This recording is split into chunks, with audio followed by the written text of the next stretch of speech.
Good evening, night owls, and welcome to Whisper Crowley. Tonight, I will guide you into a world of darkness, hoping to help you relax and unwind. Perhaps some of you will even drift into a haunting yet soothing sleep. Before we begin, let me know where you're listening from and what time it is for you. And now, we begin. I grew up in a tiny coastal town in Maine, and in the 22 years I spent there, two genuinely important things happened. The first, and arguably the best, was that I was born. I'm sure everyone's quite grateful for that. But the second, which might have been the worst thing to ever happen in our town, or rather, almost happened, well, that requires some explanation. It was a Sunday evening in the fall of 2011, and I was in my freshman year of high school, still in that phase where my friends and I would ride our bikes through the streets at night, enjoying that particular brand of freedom that seems to exist only in adolescence. We were just cruising around when we saw another boy from our class pedaling toward us like he was fleeing from something. We stopped to greet him, and between gasps for air, he said, "Oh my God, guys, the Callahan's garage is on fire. Come see." We immediately started pedaling fast behind him until we reached the scene where, instead of the old Callahan garage, there was a literal inferno of flames. As we approached, the police officers and firefighters already on the scene quickly ordered us to keep our distance. We thought we were at a safe range, but we followed their instructions anyway, not quite understanding the reason. That's when we started hearing popping sounds and small explosions coming from the garage. The firefighters, trying to control the flames, suddenly retreated rapidly to seek cover. I had no idea what was causing those explosions, but if even the police and firefighters were scared, I figured maybe I should be too. At that moment, I thought the Callahan's house might explode at any second. My friends thought the same, so we didn't hesitate to run away from there, returning home and telling everything to our parents. The morning after the fire, everyone at school was talking about what had happened, especially because Nathan Callahan didn't show up for any classes. Some students were spreading rumors that they had seen paramedics putting him in an ambulance, and that he was so badly burned that there was barely anything left but a smoldering shell. Others said he and his parents had gone to stay with relatives, since the fire had made their house uninhabitable. That was the version I believed. After all, if someone had died, we would have heard something about it. But confirmation came the following morning. The news reported that firefighters had found a body in the destroyed garage, and that the surviving family members were staying with relatives, asking the media for privacy. So by Tuesday, we knew someone had died, but we still had no idea who it was. The Callahan family had 3 generations living in the house, and Nathan was one of 4 children. Other rumors started circulating, and it wasn't until the next day, during a special assembly called by the school principal, that we got clear answers. I remember the entire school filing into the gymnasium. The county sheriff and some of his deputies were there at the front with grave expressions. When everyone was seated, the principal said the sheriff had something important to tell us. And when he stepped forward and removed his hat, the silence was so absolute you could hear a pin drop. We knew it was about the Callahan family, but what he told us, I never would have imagined in a million years. I won't pretend I remember every word he said, since this happened almost 14 years ago, but the essence was, "Folks, You've all heard about the fire at the Callahan home, and I know you're aware of the tragic loss of life. Well, I'm sorry to have to be the one to tell you this, but it was your classmate Nathan who passed away. A collective gasp swept through the gymnasium, and the sheriff paused before continuing. We're still investigating how the fire started, so we're asking anyone who has any information about Nathan to come forward. You don't need to do it now. You can call my office whenever you feel comfortable, and we can talk more privately. Please, if you noticed any strange or unusual behavior from Nathan in the days leading up to the fire, I ask that you get in touch. That was the first time we realized something was really wrong. They wanted to handle the situation carefully, which I understand. They probably wanted to protect us from something they already knew. The initial reaction was pure shock and sadness. Kids were upset thinking that someone from our group had died in such a terrible way. But if the police had told us what they really found in that place, I don't think people would have been so sad. They probably would have been furious. It took 2 more days for the truth to come out. And in the meantime, the town decided to let our parents take responsibility. There was a town meeting. I remember this clearly because my parents asked me to do my homework before they went. But I ended up playing Call of Duty for about 3 hours instead. When they came back, I thought they'd be angry that I hadn't done anything I was supposed to, but they didn't seem mad. They had that strange expression on their faces, a mixture of sadness and gravity, the same look I saw when my grandfather passed away. Suddenly, they called me into the living room and asked how well I knew Nathan. I replied that not very well, that we had Spanish class together, but never really talked. Then they started asking me all sorts of questions. If Nathan had ever gotten angry with me, if I liked him, things like that.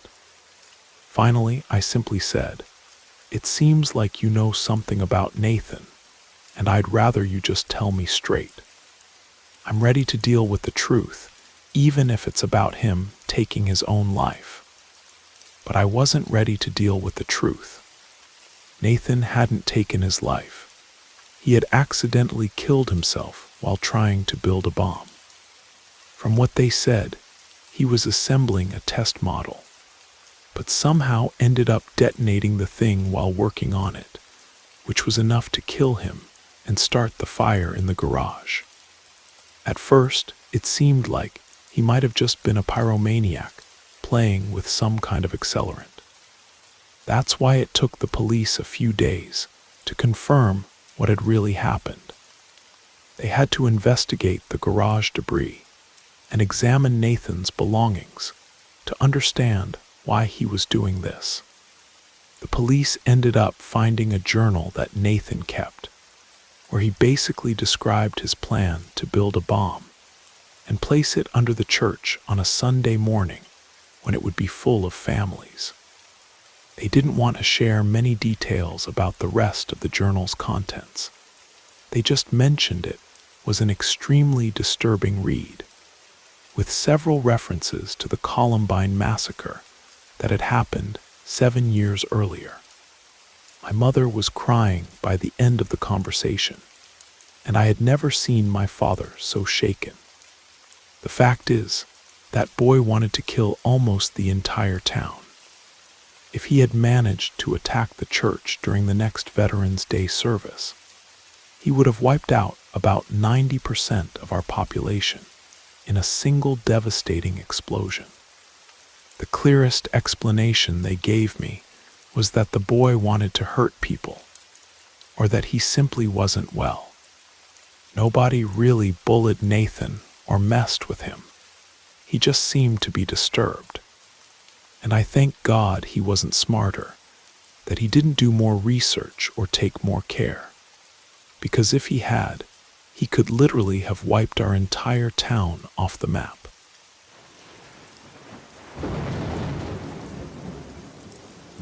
I hope you enjoyed the first story.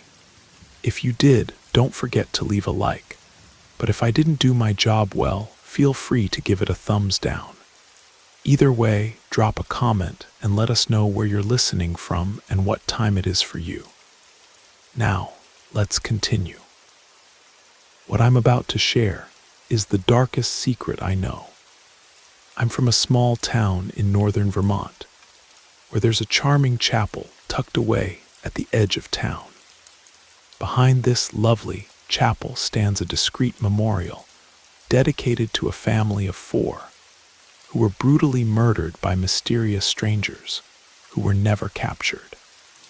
On that night, the family was at home when an intruder entered. Within minutes, he took the lives of everyone as they slept: the mother, the father, the son, and the daughter, all gone in a matter of moments. As you might imagine, this crime shattered our small town irreparably. I was still a child in elementary school, but I remember well the vigil, the funeral, and the ceremony that inaugurated the memorial at the chapel. It was a tragedy that caught us completely by surprise, one that could have been prevented, an act of pure evil caused by some dark, unknown force. But that's not the true story. The truth is like a secret everyone knows, but no one dares mention. It's like this because we supposedly need to protect our community, or at least that's what I've always been told. Except I don't really know how covering this up actually helps us. It's just a facade, a false sense of small-town peace. After all, what's the point of pretending we live in a calm, happy place when reality is far from that? Okay, I think I'm getting off track. That night the family had dinner, watched some television, and after 9 o'clock, the parents put the children to bed. The father, as usual, stayed up with a glass of whiskey in hand after his wife and children went to sleep. He liked to watch football or baseball highlights, or binge late-night shows, normal dad things, you know. But that night, he never left the couch. The official version of the story has always been that the family was murdered while they slept, which is technically true. However, it's frequently described as if they were all in a peaceful sleep in their beds when the crime occurred, and that doesn't match reality. A few hours before the massacre, the family gathered for dinner.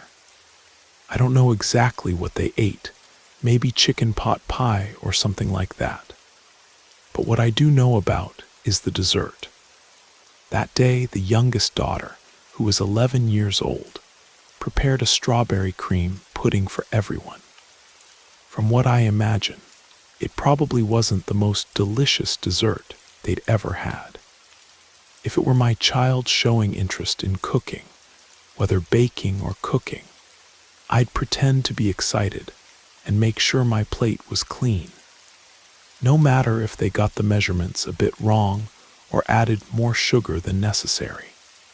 The reason for the pudding's strange taste, however, was something else entirely. The girl had mixed a good dose of maximum strength nighttime cold medicine into the dessert. I don't know how much she put in, or how much her parents and brother actually ate, but it was enough to leave them practically unconscious, allowing her to put her plan into action.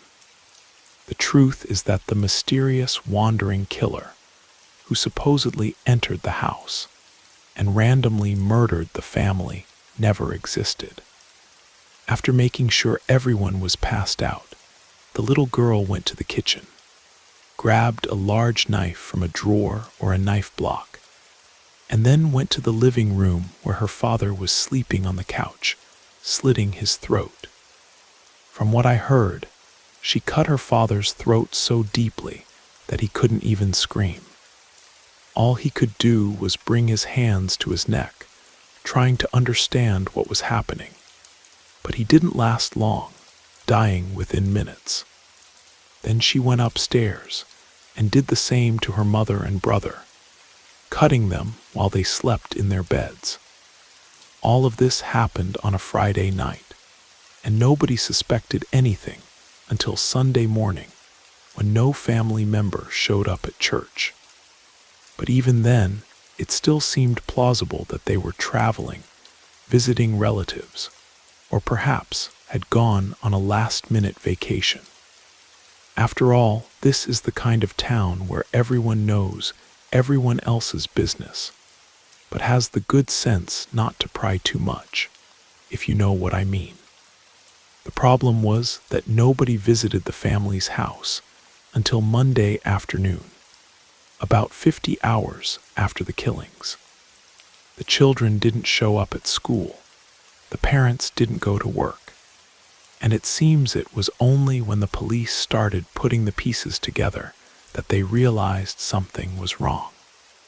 The entire family was missing. The first place to check, of course, was the house. So 2 sheriff's deputies went there to see what was going on. What they found is still a subject of much speculation among the town residents, and depending on who you ask, 3 different versions emerge about what really happened. The first version of events is that the 11-year-old girl took her own life after realizing what she had done. After that, the whole situation was hushed up to avoid the unwanted media attention that a case like this would certainly attract. That's the most straightforward explanation, and I know that by Occam's razor, it's the most likely. But I still don't believe that's what really happened. I understand why someone would want to cover up the truth. Such a horrible event splashed across the headlines would destroy a small town like ours. But terrible crimes like this happen more often than we like to admit, and the news always gets out eventually. So what could be even more horrible about these murders, beyond what they already were, that made people stay quiet in such a definitive way? I mean, I think I might be the first person to tell this story to a stranger, maybe to anyone at all. Still, the silence seems to be ingrained in our community, so much that I can't bring myself to reveal names, dates, or locations. The reason, all the repercussions, the media circus, and possibly the condemnations falling on my shoulders. But getting back to the theories about what might have happened.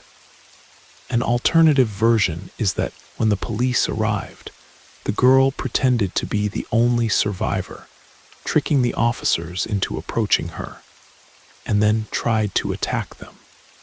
The police tried to restrain her without violence, but she was armed with the same knife she had used to kill her family. And in the confusion, one of them ended up shooting and killing her. At least that's what I think. Without a doubt, the milder of the 2 alternative theories, but not the one that seems to make the most sense to me. I believe a rookie officer, upon seeing the knife, might have acted on self-preservation instinct, but not being able to contain an 11-year-old girl. Honestly, I don't know. No one who defends this version was near the family's house to hear any gunshot, and regardless of whether they were a rookie or not, I can't believe they wouldn't have called paramedics after shooting a child. And once the county paramedics get involved, the chance of covering up anything becomes practically nil due to the amount of paperwork involved. This brings us to the second alternative theory, in which the paramedics weren't called because everyone was already dead when the police arrived. No one saw the girl during that weekend. She didn't go to the market, didn't visit the diner, nothing. So how was she feeding herself, and how exactly did she die? According to some, The answer to both these questions is disturbing. And worse, it's the same answer. The 11-year-old girl died after trying to feed on her own father's body. The act made her so sick that her body couldn't even retain water. I'm not a doctor, so I can't say how this would have killed her, maybe from dehydration. But when the deputies broke down the back door that Monday afternoon, they found her dead, lying in a pool of vomit and liquid feces. I know it seems like too convenient a coincidence that the two police officers who found the family retired and left town soon after. Now the only two people who knew what really happened simply went away, without leaving any way to contact them. But at the same time, I can understand it. Two young police officers from a small town couldn't handle what they saw that day. I mean, if the second alternative theory really is the truth, witnessing something like that would be enough to unbalance anyone. As you might imagine, this isn't the kind of subject I can talk about with many people. In high school, my friends and I would sometimes comment on the case, but always in whispers and never in public where adults might hear. Now that my parents have passed away and I live elsewhere, it's not like I can just go back to town and start asking questions. The same wall of silence would be erected, as it always happened when someone dared to ask what actually happened. Terrible tragedy, a shame. Hope they catch the culprit someday, they would say. Then at some point, when everyone who knows the truth has gone, the comforting lies about the murders will simply become a new version of the truth. All the evil that lodged itself in the body of that 11-year-old girl will be simply forgotten.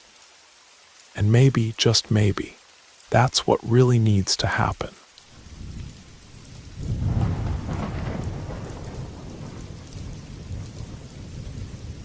My family has a wooden cabin near a little town called Pinecrest in the Adirondack Mountains of upstate New York. It's almost a family heirloom, and we're hesitant to part with it because, after all, that's where our story began. I think another reason we still keep it is the interesting story that involves this place. Interesting for those hearing it from the outside. But it must have been terrifying for my grandmother, who went through it all in the summer of 2002, 8 years before I was born. My grandmother was alone in the cabin. My grandfather had already passed away by that time, but almost every summer they spent together, they would stay there for 2 weeks with no one around, just the squirrels for company. After his death, she continued going to the cabin as a way to cope with her grief. And that's how she ended up there alone in June or July of 2002. She didn't have a television, but she had an old radio that she used to listen to her favorite programs on a station that doesn't even exist anymore. Like many others, this station would interrupt its programming to broadcast news. One day, she heard about some bombings that were happening in Georgia and Alabama. The police had a suspect, but he was on the run, and it seemed he might be hiding in the mountains of her home state, New York. The announcer briefly described the suspect. Average height, dark hair, light eyes, and revealed his name, Eric Daniel. My grandmother always said the name stuck in her memory, because it reminded her of her Uncle Daniel. And she ended up humming a tune from her childhood, even though she knew it was bad luck to whistle in the middle of summer. After a few hours, the sun had already set, and my grandmother was just relaxing in the cabin, as grandmothers do. Suddenly, there was a knock at the door.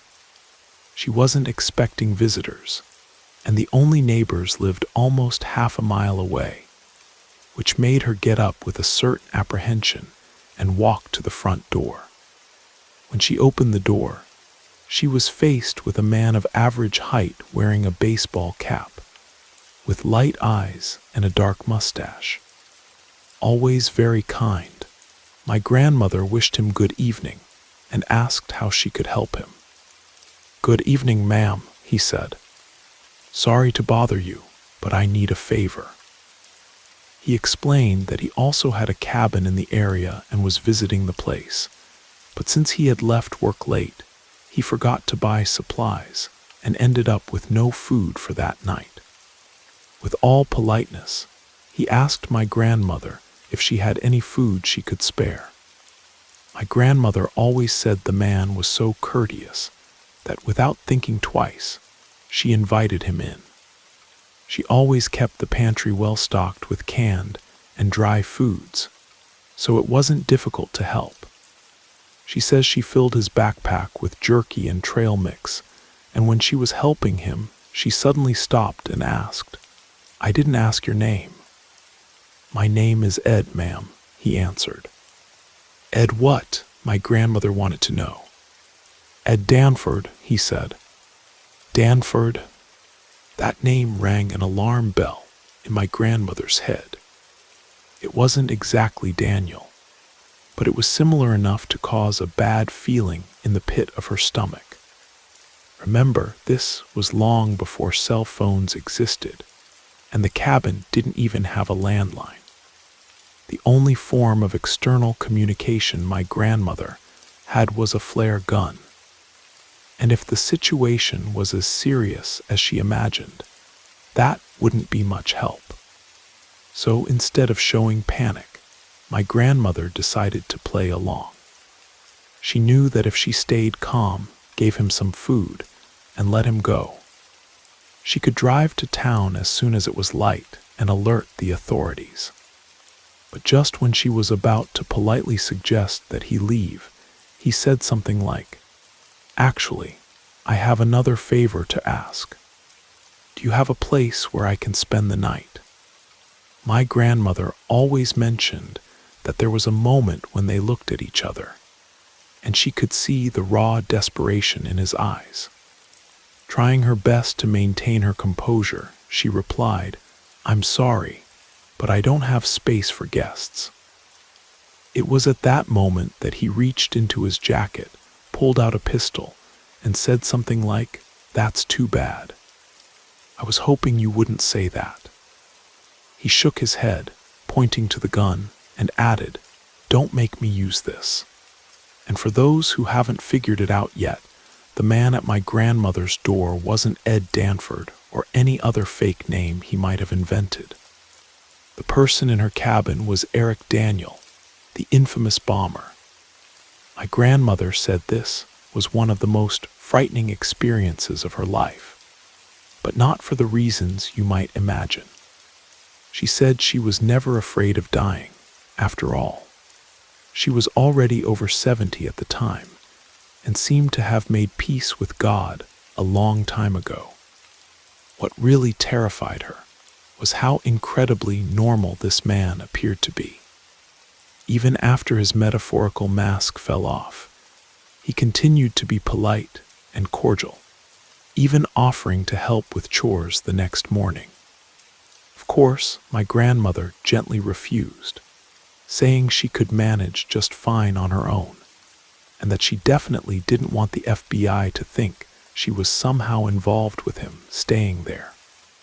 Still, he was nothing like the crazed madman she had imagined when hearing the news.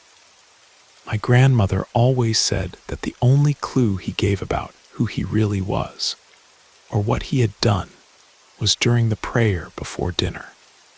She never managed to remember the exact words, but he said something about how the righteous would prevail. We're talking about a man who tried to kill hundreds of people with bombs in a series of horrific attacks. So it's understandable that my grandmother was terrified to hear him basically consider himself a righteous person. Just thinking about having dinner with him gives me chills. I doubt I could swallow a single bite. And perhaps it's no surprise to learn that my grandmother barely touched her food. She also barely managed to sleep that night, lying in bed while Eric slept on the floor, all the while waiting to hear the sound of helicopters and see the cabin illuminated by searchlights as if it were in the middle of Broadway. But no FBI agent appeared. My grandmother believes she ended up dozing off eventually because suddenly it was light outside and Eric had disappeared. She was so exhausted from the whole situation that for a moment she wondered, did I dream this? Until she found a note on the counter, scribbled in pencil, that simply said, "Thank you. God bless." And that's when she knew it all really happened. I know this isn't a typical horror story because despite sharing the cabin with a proven monster, I don't believe my grandmother was in great danger. Perhaps if she had tried to call the police or something like that, or if she had pressured him in some way, then maybe he could have hurt her. But being elderly, she wasn't a threat to him. And Eric knew very well that the cabin had no phone or any other form of communication. Otherwise, he wouldn't have shown up there. She herself would say this. She wasn't afraid to die, and in a way, she knew he wouldn't hurt her. However, just like my grandmother, what scares me and my sister most about this encounter is how normal that man seemed to be. We tend to imagine terrorists, people like him, as wicked beings filled with hatred and cruelty all the time. Perhaps that's true for some, but what really terrifies us is the idea that the worst among us can be as normal as anyone else.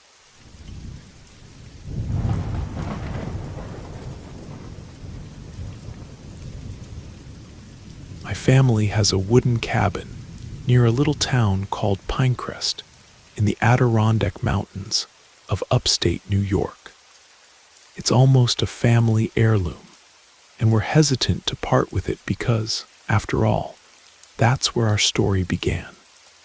I think another reason we still keep it is the interesting story that involves this place. Interesting for those hearing it from the outside. But it must have been terrifying for my grandmother, who went through it all in the summer of 2002, 8 years before I was born. My grandmother was alone in the cabin.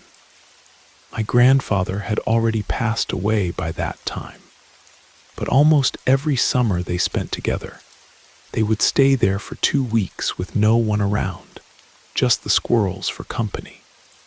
After his death, she continued going to the cabin as a way to cope with her grief.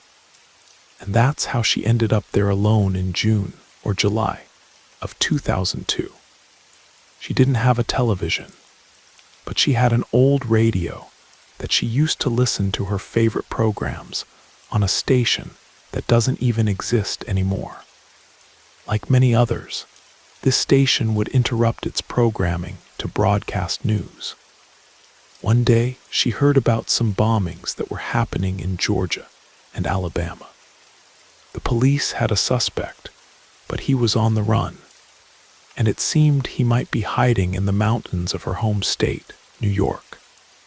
The announcer briefly described the suspect. Average height, dark hair, light eyes, and revealed his name, Eric Daniel. My grandmother always said the name stuck in her memory because it reminded her of her Uncle Daniel. And she ended up humming a tune from her childhood, even though she knew it was bad luck to whistle in the middle of summer. After a few hours, the sun had already set, and my grandmother was just relaxing in the cabin, as grandmothers do. Suddenly, there was a knock at the door. She wasn't expecting visitors, and the only neighbors lived almost half a mile away, which made her get up with a certain apprehension and walk to the front door. When she opened the door, she was faced with a man of average height wearing a baseball cap, with light eyes and a dark mustache. always very kind. My grandmother wished him good evening and asked how she could help him. "Good evening, ma'am," he said. "Sorry to bother you, but I need a favor." He explained that he also had a cabin in the area and was visiting the place, but since he had left work late, he forgot to buy supplies and ended up with no food for that night. With all politeness, he asked my grandmother if she had any food she could spare. My grandmother always said the man was so courteous that without thinking twice, she invited him in. She always kept the pantry well stocked with canned and dry foods, so it wasn't difficult to help. She says she filled his backpack with jerky and trail mix, and when she was helping him, she suddenly stopped and asked, "I didn't ask your name." "My name is Ed, ma'am," he answered. "Ed what?" my grandmother wanted to know. "Ed Danford," he said. Danford? That name rang an alarm bell in my grandmother's head. It wasn't exactly Daniel, but it was similar enough to cause a bad feeling in the pit of her stomach. Remember, this was long before cell phones existed, and the cabin didn't even have a landline. The only form of external communication my grandmother had was a flare gun. And if the situation was as serious as she imagined, that wouldn't be much help. So instead of showing panic, my grandmother decided to play along. She knew that if she stayed calm, gave him some food, and let him go, she could drive to town as soon as it was light and alert the authorities. But just when she was about to politely suggest that he leave, he said something like, "Actually, I have another favor to ask. Do you have a place where I can spend the night?" My grandmother always mentioned that there was a moment when they looked at each other, and she could see the raw desperation in his eyes. Trying her best to maintain her composure, she replied, "I'm sorry, but I don't have space for guests." It was at that moment that he reached into his jacket, pulled out a pistol, and said something like, "That's too bad. I was hoping you wouldn't say that." He shook his head, pointing to the gun, and added, "Don't make me use this." And for those who haven't figured it out yet, the man at my grandmother's door wasn't Ed Danford or any other fake name he might have invented. The person in her cabin was Eric Daniel, the infamous bomber. My grandmother said this was one of the most frightening experiences of her life, but not for the reasons you might imagine. She said she was never afraid of dying, after all. She was already over 70 at the time, and seemed to have made peace with God a long time ago. What really terrified her was how incredibly normal this man appeared to be. Even after his metaphorical mask fell off, he continued to be polite and cordial, even offering to help with chores the next morning. Of course, my grandmother gently refused, saying she could manage just fine on her own, and that she definitely didn't want the FBI to think she was somehow involved with him staying there. Still, he was nothing like the crazed madman she had imagined when hearing the news. My grandmother always said that the only clue he gave about who he really was, or what he had done, was during the prayer before dinner. She never managed to remember the exact words, but he said something about how the righteous would prevail. We're talking about a man who tried to kill hundreds of people with bombs in a series of horrific attacks. So it's understandable that my grandmother was terrified to hear him basically consider himself a righteous person. Just thinking about having dinner with him gives me chills. I doubt I could swallow a single bite, and perhaps it's no surprise to learn that my grandmother barely touched her food. She also barely managed to sleep that night, lying in bed while Eric slept on the floor. all the while waiting to hear the sound of helicopters and see the cabin illuminated by searchlights as if it were in the middle of Broadway. But no FBI agent appeared. My grandmother believes she ended up dozing off eventually because suddenly it was light outside and Eric had disappeared. She was so exhausted from the whole situation that for a moment she wondered, did I dream this? Until she found a note on the counter, scribbled in pencil, that simply said, "Thank you. God bless." And that's when she knew it all really happened. I know this isn't a typical horror story, because despite sharing the cabin with a proven monster, I don't believe my grandmother was in great danger. Perhaps if she had tried to call the police or something like that, or if she had pressured him in some way, then maybe he could have hurt her. But being elderly, she wasn't a threat to him. And Eric knew very well that the cabin had no phone or any other form of communication. Otherwise, he wouldn't have shown up there. She herself would say this. She wasn't afraid to die, and in a way, she knew he wouldn't hurt her. However, just like my grandmother, what scares me and my sister most about this encounter is how normal that man seemed to be. We tend to imagine terrorists, people like him, as wicked beings filled with hatred and cruelty all the time. Perhaps that's true for some, but what really terrifies us is the idea that the worst among us can be as normal as anyone else.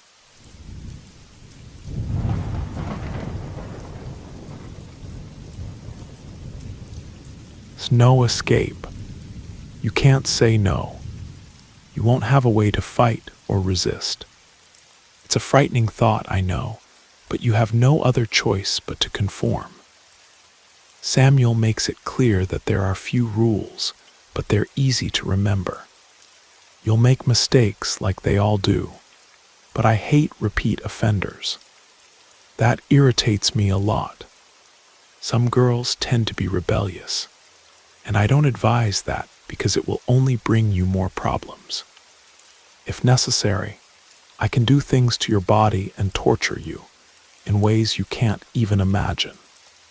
The game room is full of surgical instruments that I've used before, and I won't hesitate to use them again if I need to.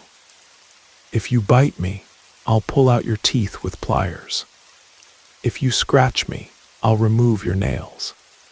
It might sound cruel and cold, but if you cause us problems or pose a threat, I'll have no qualms about cutting your throat. At the end of the recording, Samuel takes on a strangely comforting tone, almost as if he were offering support, encouraging his victim to survive. Be obedient. Stay quiet. Learn the rules and survive, he says. No matter how painful it is, nothing we'll do to you will cause serious or permanent damage. I'm not trying to deceive you or make it seem easier than it is. I'm just telling you how things will be. Regarding needles, they'll always be sterilized. The restraints will hurt, but won't leave permanent injuries or even harm your skin. Samuel ends by saying, just live one day at a time. Be smart and survive. Never scream. Don't speak without permission. Be silent, submissive, and obedient, and above all, show respect. Have a good day. We can only imagine the absolute terror that Megan felt upon hearing these words, and for the following 72 hours, she endured some of the most horrible forms of physical and psychological torture possible. On the third day of her captivity, Samuel had to go to work, leaving Megan under the surveillance of his accomplice, Diane Matthews. At one point, Diane went to another room in the trailer to answer a phone call, leaving her prisoner without supervision for a brief period. Diane was already becoming too confident with Megan's apparent submission. And in a moment of clear perception, Megan noticed that the keys to her chains were on a table within reach. Silently, she reached out, grabbed the keys, and began trying to free herself. As Megan was trying to escape, Diane Matthews returned to the room. Furious upon realizing what was happening, a violent struggle began, with both women biting and scratching each other while the chains echoed and the trailer shook. In an instant, Diane managed to break free from Megan's grip, grabbing a lamp and smashing it over the prisoner's head. Megan was stunned, with blood running down, but during this pause, she also managed to reach for a weapon. When Diane lunged at her again, Megan plunged an ice pick into her captor's neck. Diane fell to the floor, choking on her own blood, but Megan didn't waste time. She unlocked the chains, removed the padlocks from the toy box door, and ran toward the nearest highway, wearing only the steel collar that Samuel had forced her to wear. She soon found shelter in the home of a good Samaritan who took her in, called the police, and stayed by her side while they waited for the authorities to arrive. This was the end of a 3-day nightmare, from which Megan would never fully recover. Fortunately, her brave escape marked the beginning of the end of the crimes that Samuel had committed for decades. The police used Megan's testimony to quickly locate the toy box and arrest Samuel and Diane. Both were detained, interrogated, and formally charged. During the investigation, a shocking family network of complicity was revealed. Samuel Joseph Cooper had the habit of videotaping the tortures he inflicted on his victims, creating a disturbing collection of home movies. Although they were intended for his own pleasure, these videos became crucial evidence against him. In one of the recordings from 2003, the police identified a woman named Amanda Blake, thanks to a tattoo she had on her ankle. When located, Amanda told them that on the night she was kidnapped, she had fought with her husband and decided to go out drinking with friends. One of Amanda's friends was Nancy, who wasn't just Samuel Joseph Cooper's daughter, but also his accomplice. Nancy later confessed that she intentionally took Amanda to the Blue Pine Saloon, her father's preferred place to capture victims. While they were there, Nancy mixed substances into Amanda's drink that were provided by her father. When Amanda began to feel ill and dizzy, she was hit from behind and lost consciousness. Amanda endured days of torture and only escaped because Samuel thought he had gone too far and believed she was dead. However, upon realizing she was still breathing, he cut her throat and dumped her body by the roadside. He was surprised later to learn that Amanda had survived the attack. But the most surprising thing was that this never made it to the media. The reason for this is that no one believed Amanda's story. Her husband accused her of infidelity and filed for divorce, and the local police treated the case as a domestic dispute without investigating it thoroughly. Samuel Joseph Cooper's trial was long and chaotic, but in 2012, he accepted a judicial agreement and was sentenced to 250 years in prison for the kidnapping and torture of 3 women, including Megan and Amanda. On June 15, 2013, Samuel was transferred to the Clackamas County Correctional Center in Oregon to be interrogated by the state police about other crimes. Before the interrogation could begin, Samuel suffered a heart attack and died, collapsing in front of the agents.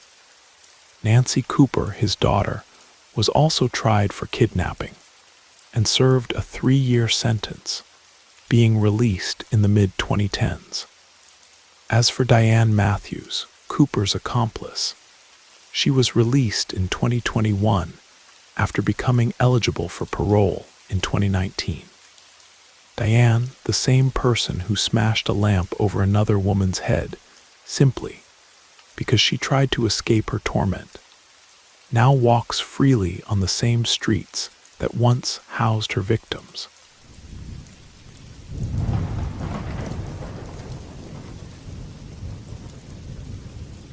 I grew up in a small town in Montana that has an old bridge on the outskirts. It's famous among children who swear that it's haunted, despite the fact that no ghosts or figures emerge out of nowhere when you try to cross it at night. Believe me, it is haunted. Not in the conventional way, but in a way that actually makes sense. Years ago, 2 young women from town were crossing this bridge when a car with 2 men pulled up beside them. They offered the girls a ride home, and they accepted. However, instead of taking them home safely, the men committed horrific acts, beating and eventually throwing both girls off the bridge into the waters below. The drop is about 100 feet. Nobody would survive such a fall into the turbulent waters, but by some miracle, the older of the 2 girls managed to reach the riverbank miles downstream, coughing water from her lungs before managing to get help. This became a landmark event in our town's history. I was just a child, but I remember the aftermath well. The survivor left Montana, and who could blame her for wanting to escape such a terrible memory? But years later she returned, now accompanied by a man, perhaps a husband or boyfriend, and a child I presume was hers. At the time, I thought that maybe she had overcome the trauma and wanted her child to be closer to the grandparents, or something like that. Everyone in town was happy about her return. This I remember clearly, and for a while, it seemed like her little family was adjusting well. Until one day, my wife received a call from a colleague at the daycare where she worked. The sister who survived was with her family, walking near the old bridge. And as the child's father said, one moment she was there, the next she had simply vanished. She had returned to her hometown with her new family, with everything to live for. But upon facing that drop to the river again, it seems that all the terrible memories hit her at once. I think they call this survivor's guilt, when you can't deal with the fact that you escaped something that took the life of someone you loved. I've heard that something similar happens with war veterans who end up taking their own lives, believing they don't deserve to be alive when others didn't have that chance. For me, what happened on that bridge, with a gap of more than 15 years, is more frightening than any movie monster you can imagine. It might even be more terrifying than any real serial killer. The bridge called her back. I can't explain how, but it called. It's as if she should never have survived that first fall, as if she had somehow cheated death. In the end, it seemed she was just postponing the inevitable, a fate she couldn't escape. Yes, I really think about this a lot. But who could blame me? Maybe it's not just the bridge that carries the weight of what happened. Maybe I'm marked by it all too.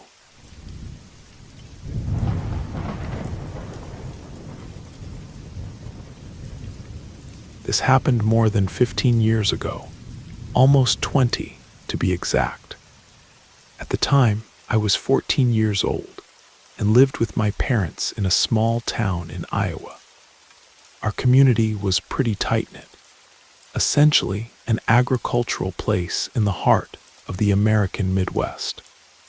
What distinguished our town was the only grain elevator in the region, which meant that occasionally some strangers would show up, though they rarely stayed long. Otherwise, everyone knew everyone. My friends and I spent most summer nights in the school playground.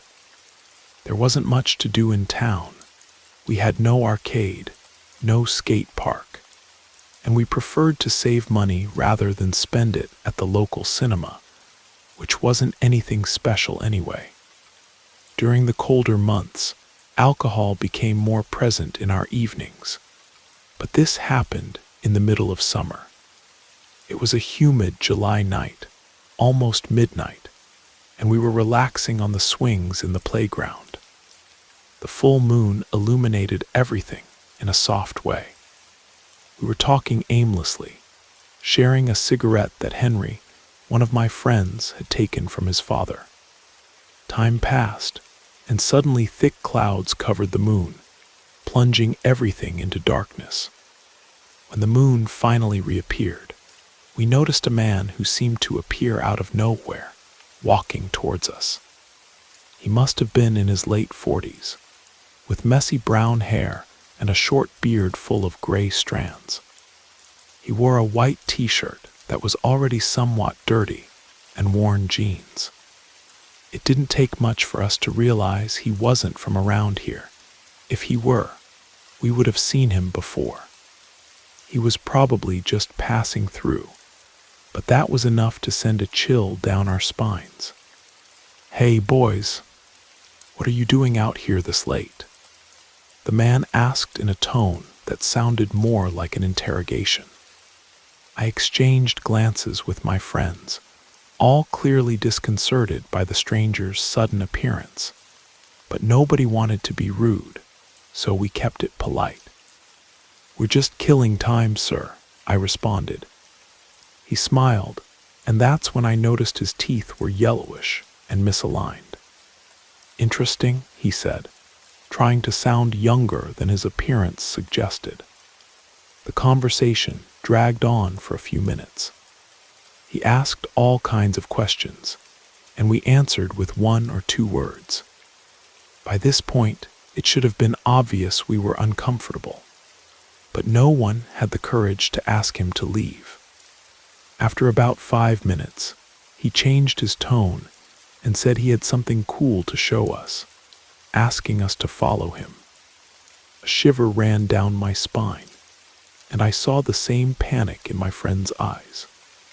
This didn't seem right, and we knew it was time to leave. "No thanks, we need to go home," I said firmly. The man didn't seem satisfied. He took a step forward. "Oh, come on, don't be afraid. I'm not going to hurt you. I just want to show you something."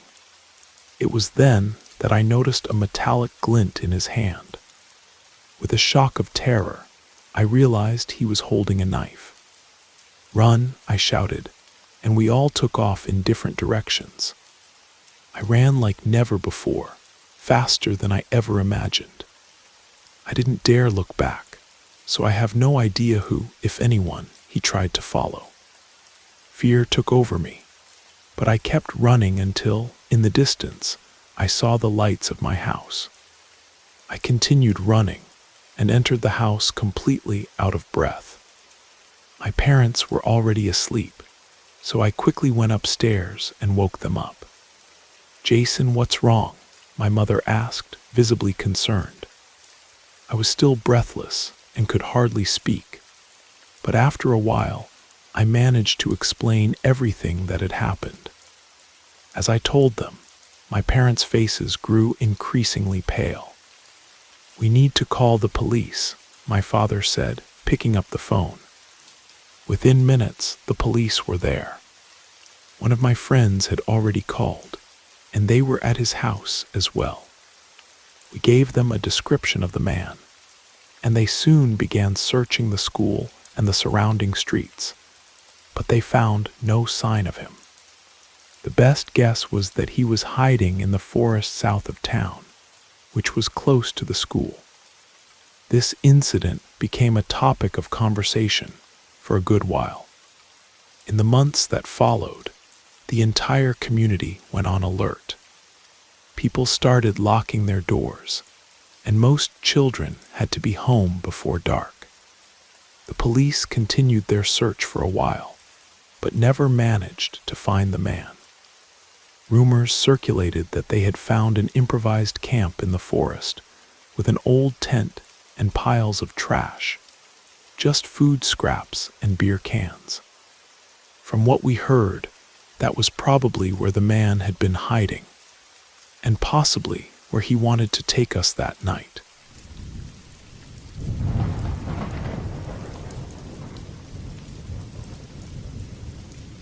This happened about 10 years ago. I was 17 years old and lived in the suburbs of a small town in Colorado with my mother, father, and younger sister. My best friend, Tyler, lived just a 5-minute walk from my house. Most of our free time was spent exploring the forests around the neighborhood, with not much else to do. There wasn't much entertainment in our town. One night, Tyler and some friends organized a bonfire in the backyard of our friend Rachel. She lived on a small farm not too far away. It was already late, probably around 11 at night, when Tyler and I decided to head back home. The walk there took about 45 minutes. We were on a dirt road, heading back to our neighborhood. The forest was to our right, but following the road was quicker, despite our familiarity with the forest trails. As we walked, we saw a car approaching from behind. The headlights appeared in the distance, and we thought the car would simply pass us by. It was an old, rather worn-out vehicle. I felt a chill when the driver lowered the window and asked how to get to a town called Pine Creek. Tyler and I exchanged glances. Neither of us had ever heard of this town. We had lived there our entire lives, and if it was nearby, we certainly would have known. Maybe he was more lost than he thought. We weren't sure, but we said, "We've never heard of that town." As we moved away, the car approached and started to follow us slowly. He leaned out the window and offered us a ride. We politely declined, but he kept insisting, continuing to offer us a ride and repeating that we didn't want to walk. We quickened our pace, but he kept following us. It was a few rather uncomfortable minutes with us walking quickly, trying to avoid eye contact. After a while, I couldn't resist and looked in the man's direction. As soon as our eyes met, a deep fear took hold of me. Tyler and I started running, and the car immediately accelerated, following us along the dirt road. We were running as if our lives depended on it, not knowing for sure what he intended. The only clear thing was that we needed to lose him. So we ran into the forest as fast as we could. I thought running into the woods would be enough to get rid of him. But when I looked back, I saw the car stop at the edge of the road. Worse, I saw the silhouette of the man coming after us through the forest. We were on the verge of tears at this point. We had no idea what he wanted, or what he would do if he caught up with us. The only thing going through my head was that he had to be some kind of killer. After running for a few minutes, exhausted, we hid behind a large tree to rest. Crouched down, we kept watch on the path. The man came close, stopping about 30 or 40 feet from where we were. We could see his silhouette in the moonlight that penetrated the tree canopies. He looked around, also out of breath. Tyler and I were barely breathing, afraid he might hear us. We couldn't move an inch. My heart was pounding so hard, I thought he might hear it too. After what seemed like an eternity, though it was probably just a minute or two, he finally turned around and headed back toward the road. We remained hidden for another 10 minutes to make sure he was really gone. When we finally felt it was safe, we continued our way home through the forest. The incident left us completely shaken, and as soon as we arrived, we told everything to our parents. We reported the incident to the police, but no matter how much they searched, the man was never found. What terrifies me most about this memory is not knowing what would have happened if we had accepted that ride, or what would have happened if he had found us hiding in the forest that night. Sometimes I still wake up in a cold sweat, imagining those alternate scenarios, which thankfully remain just that, scenarios in my head.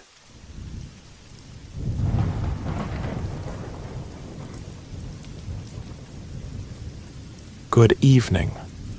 I want to share a story that happened to me when I was 17. My mom had accepted a prestigious position at a research facility on the opposite coast, which meant our family had to relocate almost overnight.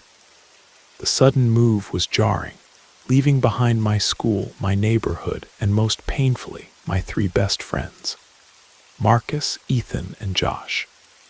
Despite the physical distance between us, we remained close through weekly video calls every Friday evening. Those calls were my lifeline to my old life, a way to stay connected to the people who knew me best. This routine continued for months, until one night in October of 2019, when something happened that would change everything. It was a typical Friday. My parents had already gone to bed, and I was alone in my room, waiting for our scheduled call. The conversation started normally enough.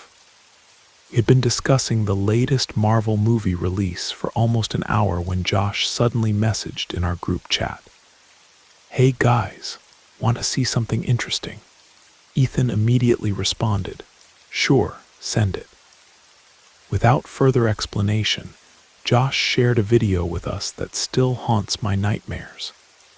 It showed a man being flayed alive. He was strapped to a metal table, his limbs secured with thick leather restraints, while someone wearing a mask that looked eerily similar to the one from the Scream movies methodically removed his skin with a scalpel, as if skinning an animal. The most disturbing part was that the victim was fully conscious throughout the entire process.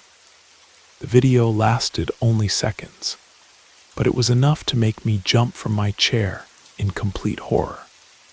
Marcus immediately shouted, "What the hell is that? Why would you send us this garbage?"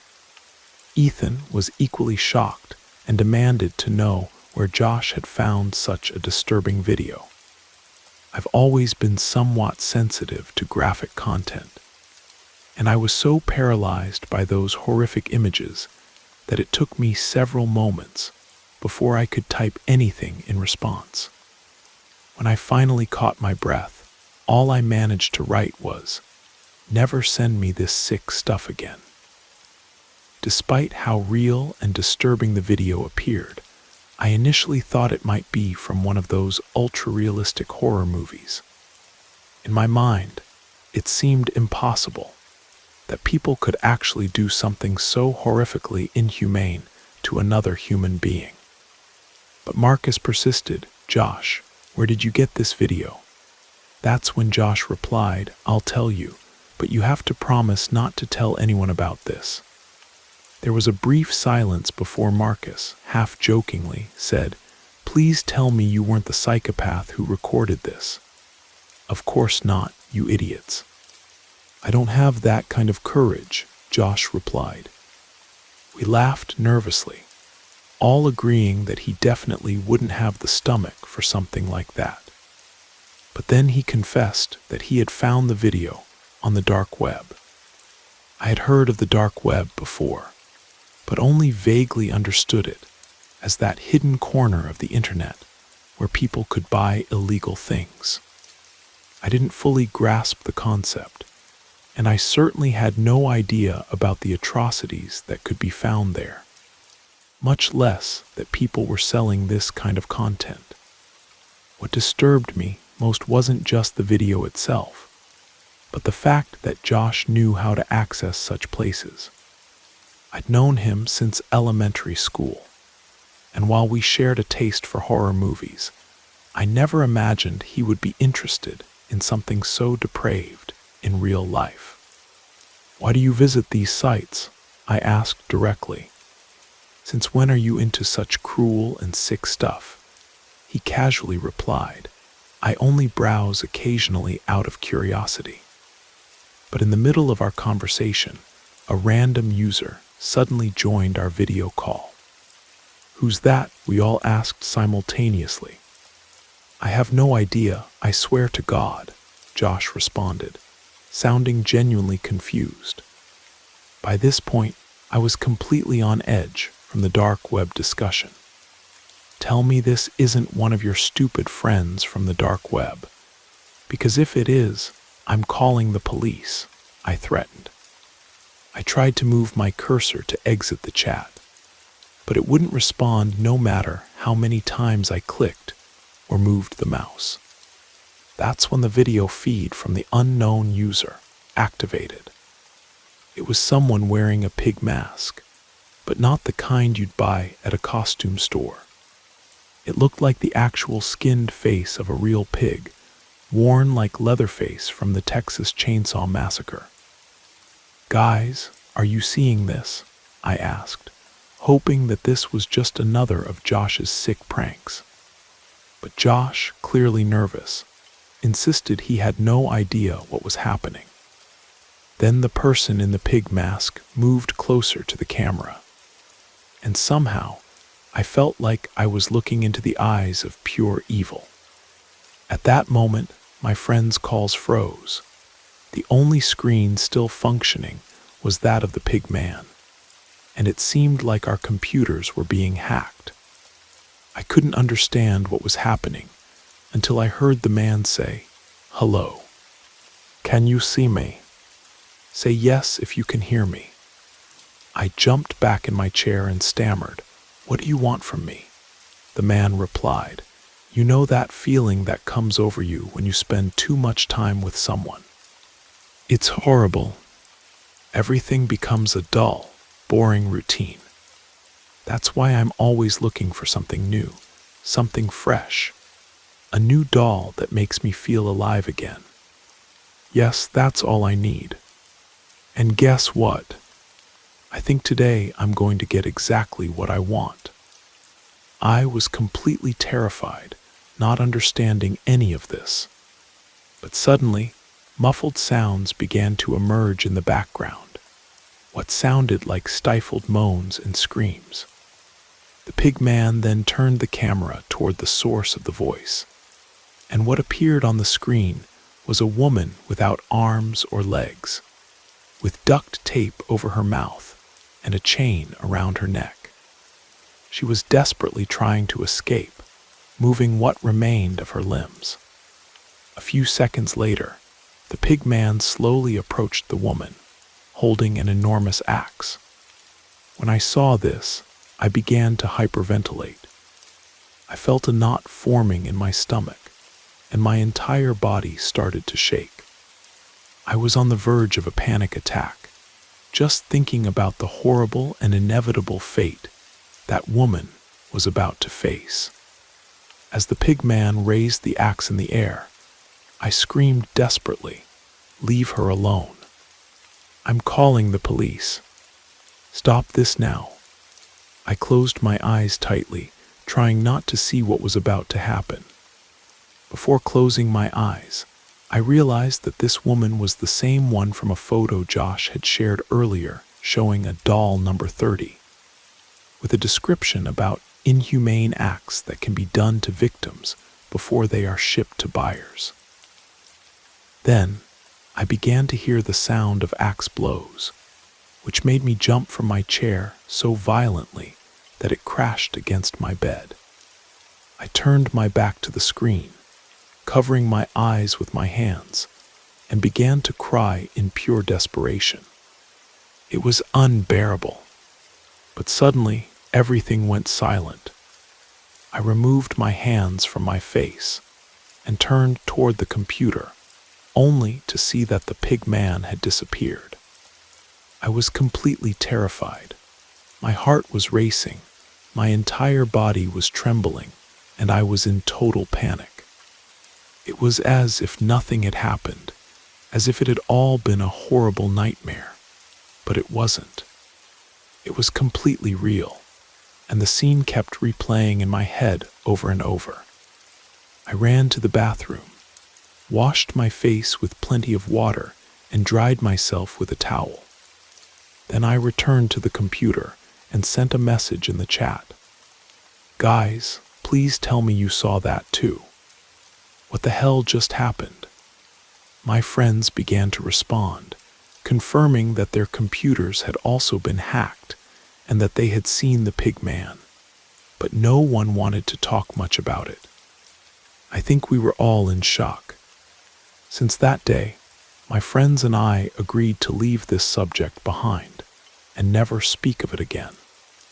However, those images have never left my head, and to this day, I have recurring nightmares where the video replays in my dreams. Whenever this happens, I wake up hyperventilating and shaking, exactly as I did when my computer was hacked by the pig man.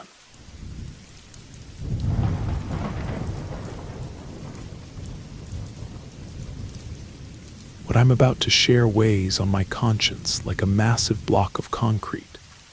And honestly, I have no pride in any of it. 7 years ago, I fell victim to an elaborate investment scam that, without going into too many details, left me completely broke with debts up to my eyeballs. Desperate for money, I ended up in an even worse situation, becoming involved with a criminal organization operating on the dark web. Although the guilt of everything that happened afterward follows me to this day, I know that nothing I say will absolve me of responsibility. 7 years ago, I was just a normal person living an ordinary life with a regular job and an unremarkable routine.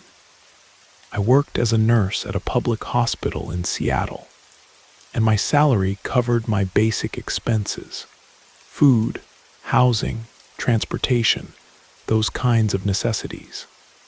But then came that fateful day when, influenced by a coworker, I decided to put all my savings into an online venture that promised to triple the amount in a short time. The result: I was completely defrauded and lost everything, finding myself utterly bankrupt. At this same hospital where I worked, there was a doctor whom nobody understood why he was there. The man was a reference in the medical field in our country, had given lectures worldwide, and his resume was impressive. Before appearing at our hospital, he had worked at 2 of the best hospitals in the country, earning top salaries. Yet suddenly, he had abandoned everything and ended up at our public hospital which, like many government-funded facilities, suffered from structural and budget problems despite being one of the largest in the region. This all seemed very strange to everyone, but of course, no one dared question such a renowned doctor.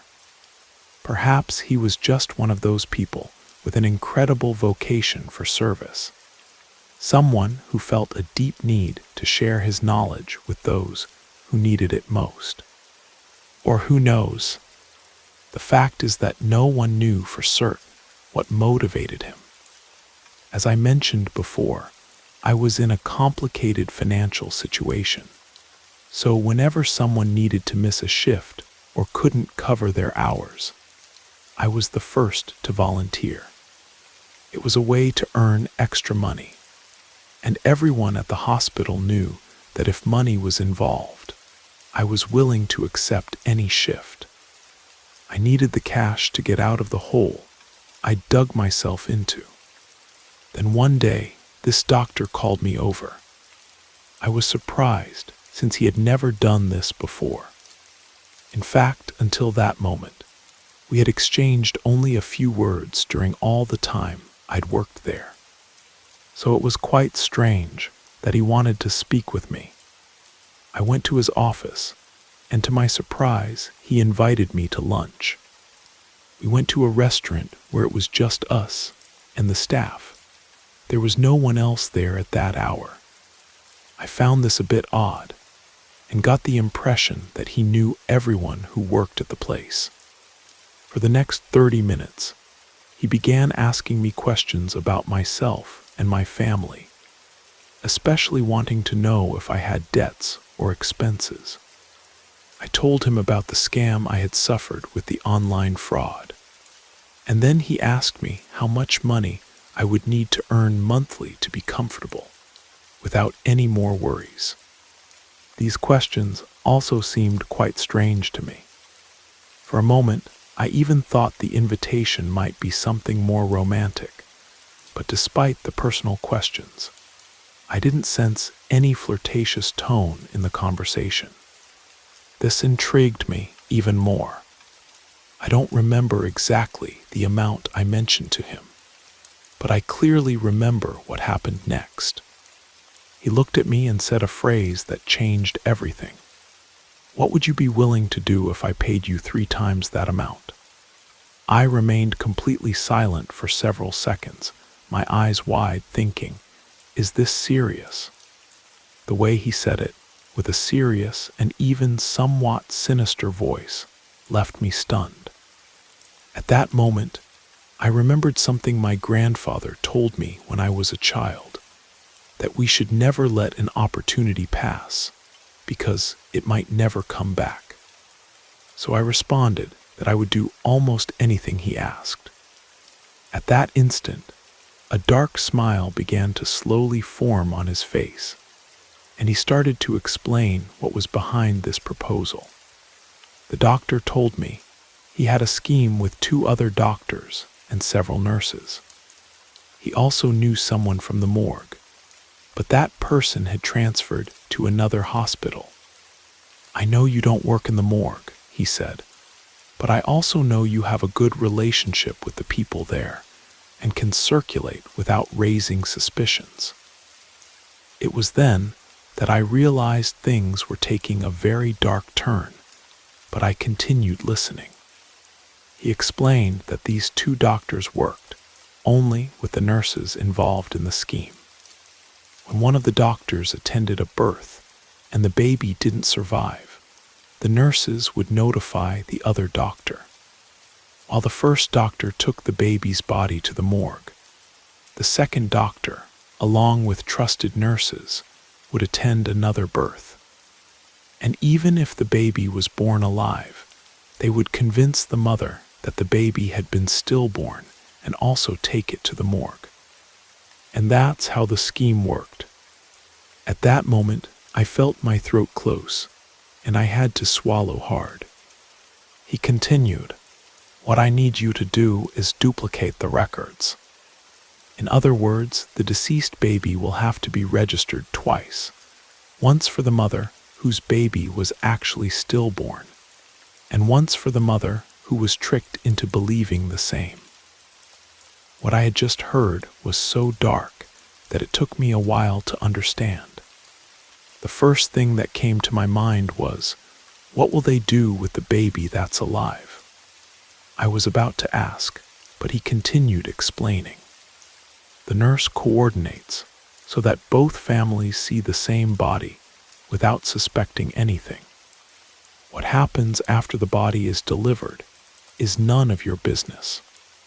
Your job is to ensure that after the families have viewed the baby, you take the baby that was born alive and bring it to the back of the morgue, where a black van with tinted windows will always be waiting.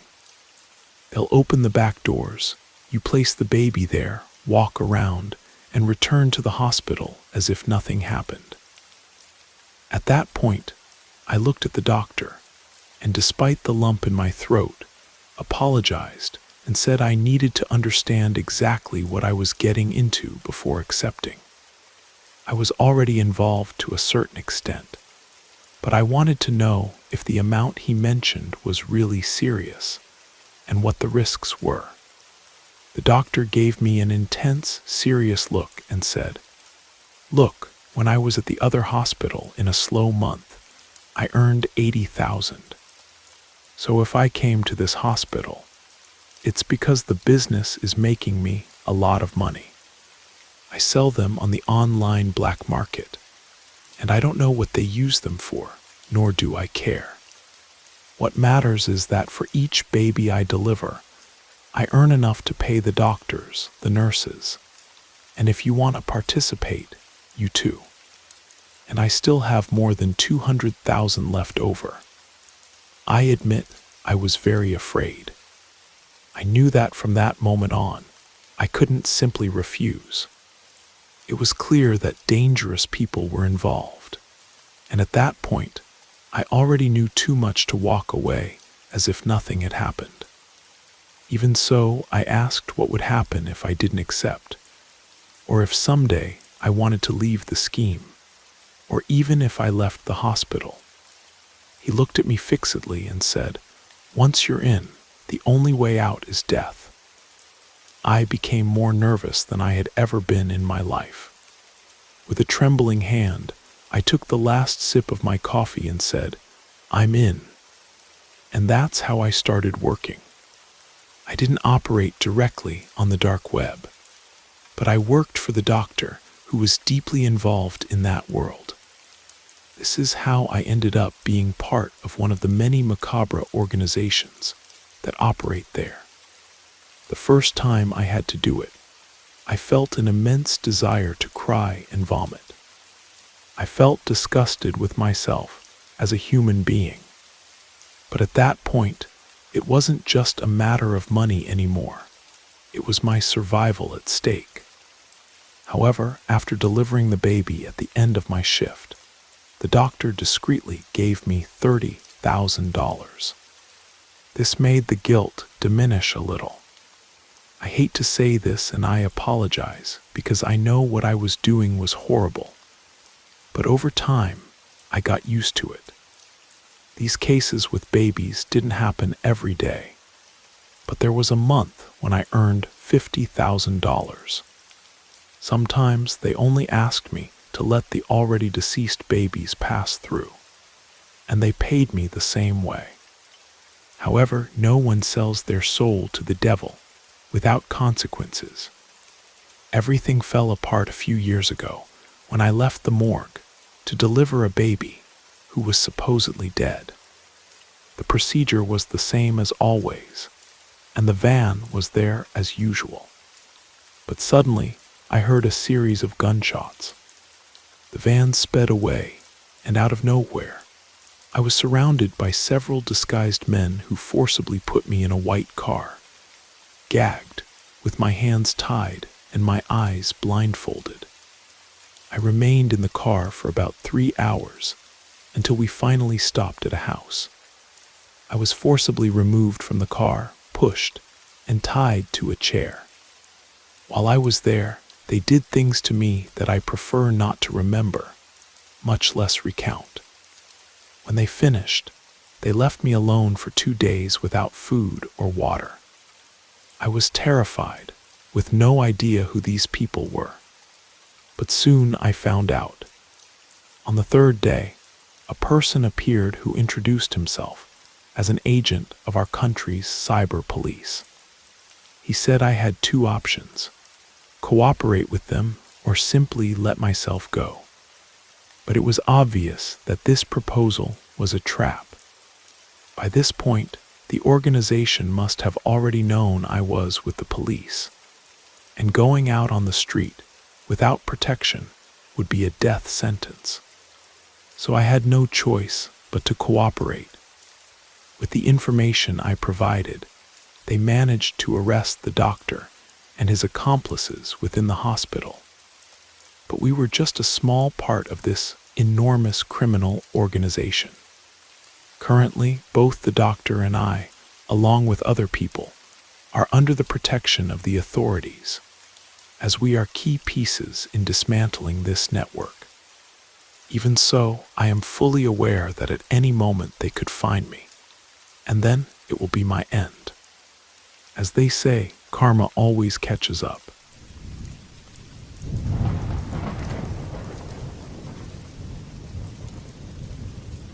Forgive me, but I need to share this. Olivia and I met in our freshman year of college, and we hit it off immediately. It was genuinely love at first sight.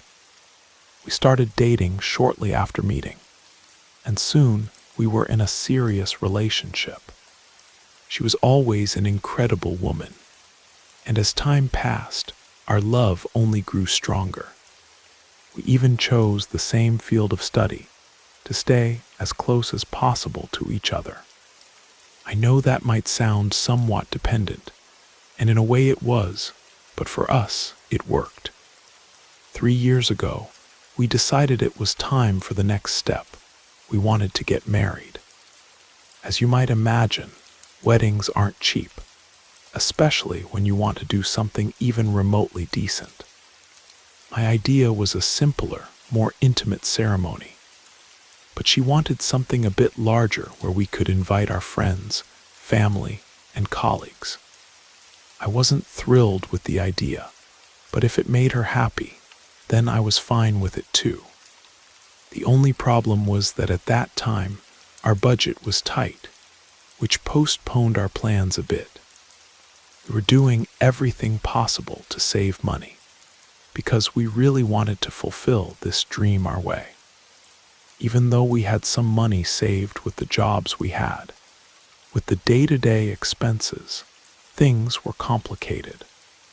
But then, a few months later, Olivia received an unexpected and promising job offer that seemed to be the solution to our financial dilemma. The only issue was that she would need to travel and spend 6 months living in Vietnam. In 9 years of our relationship, Olivia and I had never been apart for so long, much less on different continents. So this was a huge challenge. Initially, I completely refused the idea, but the truth is that the salary was too good for her to pass up. And after all, it would be just 6 months apart. She would work as a consultant for a Vietnamese company that was expanding and wanted to enter the North American market, but she would have to work at their headquarters in Vietnam. Still, the idea of Olivia being alone in such a distant country left me extremely worried. It wasn't just about missing her. I was genuinely concerned for her safety. I became paranoid, imagining everything that could go wrong. What I didn't imagine was that all my fears were about to come true. The distance really affected me. I was constantly anxious, thinking about her and afraid something might happen. A few days after she left, I read an article about mafias operating in various Asian countries, kidnapping Western women with false job offers for human trafficking. This only increased my paranoia.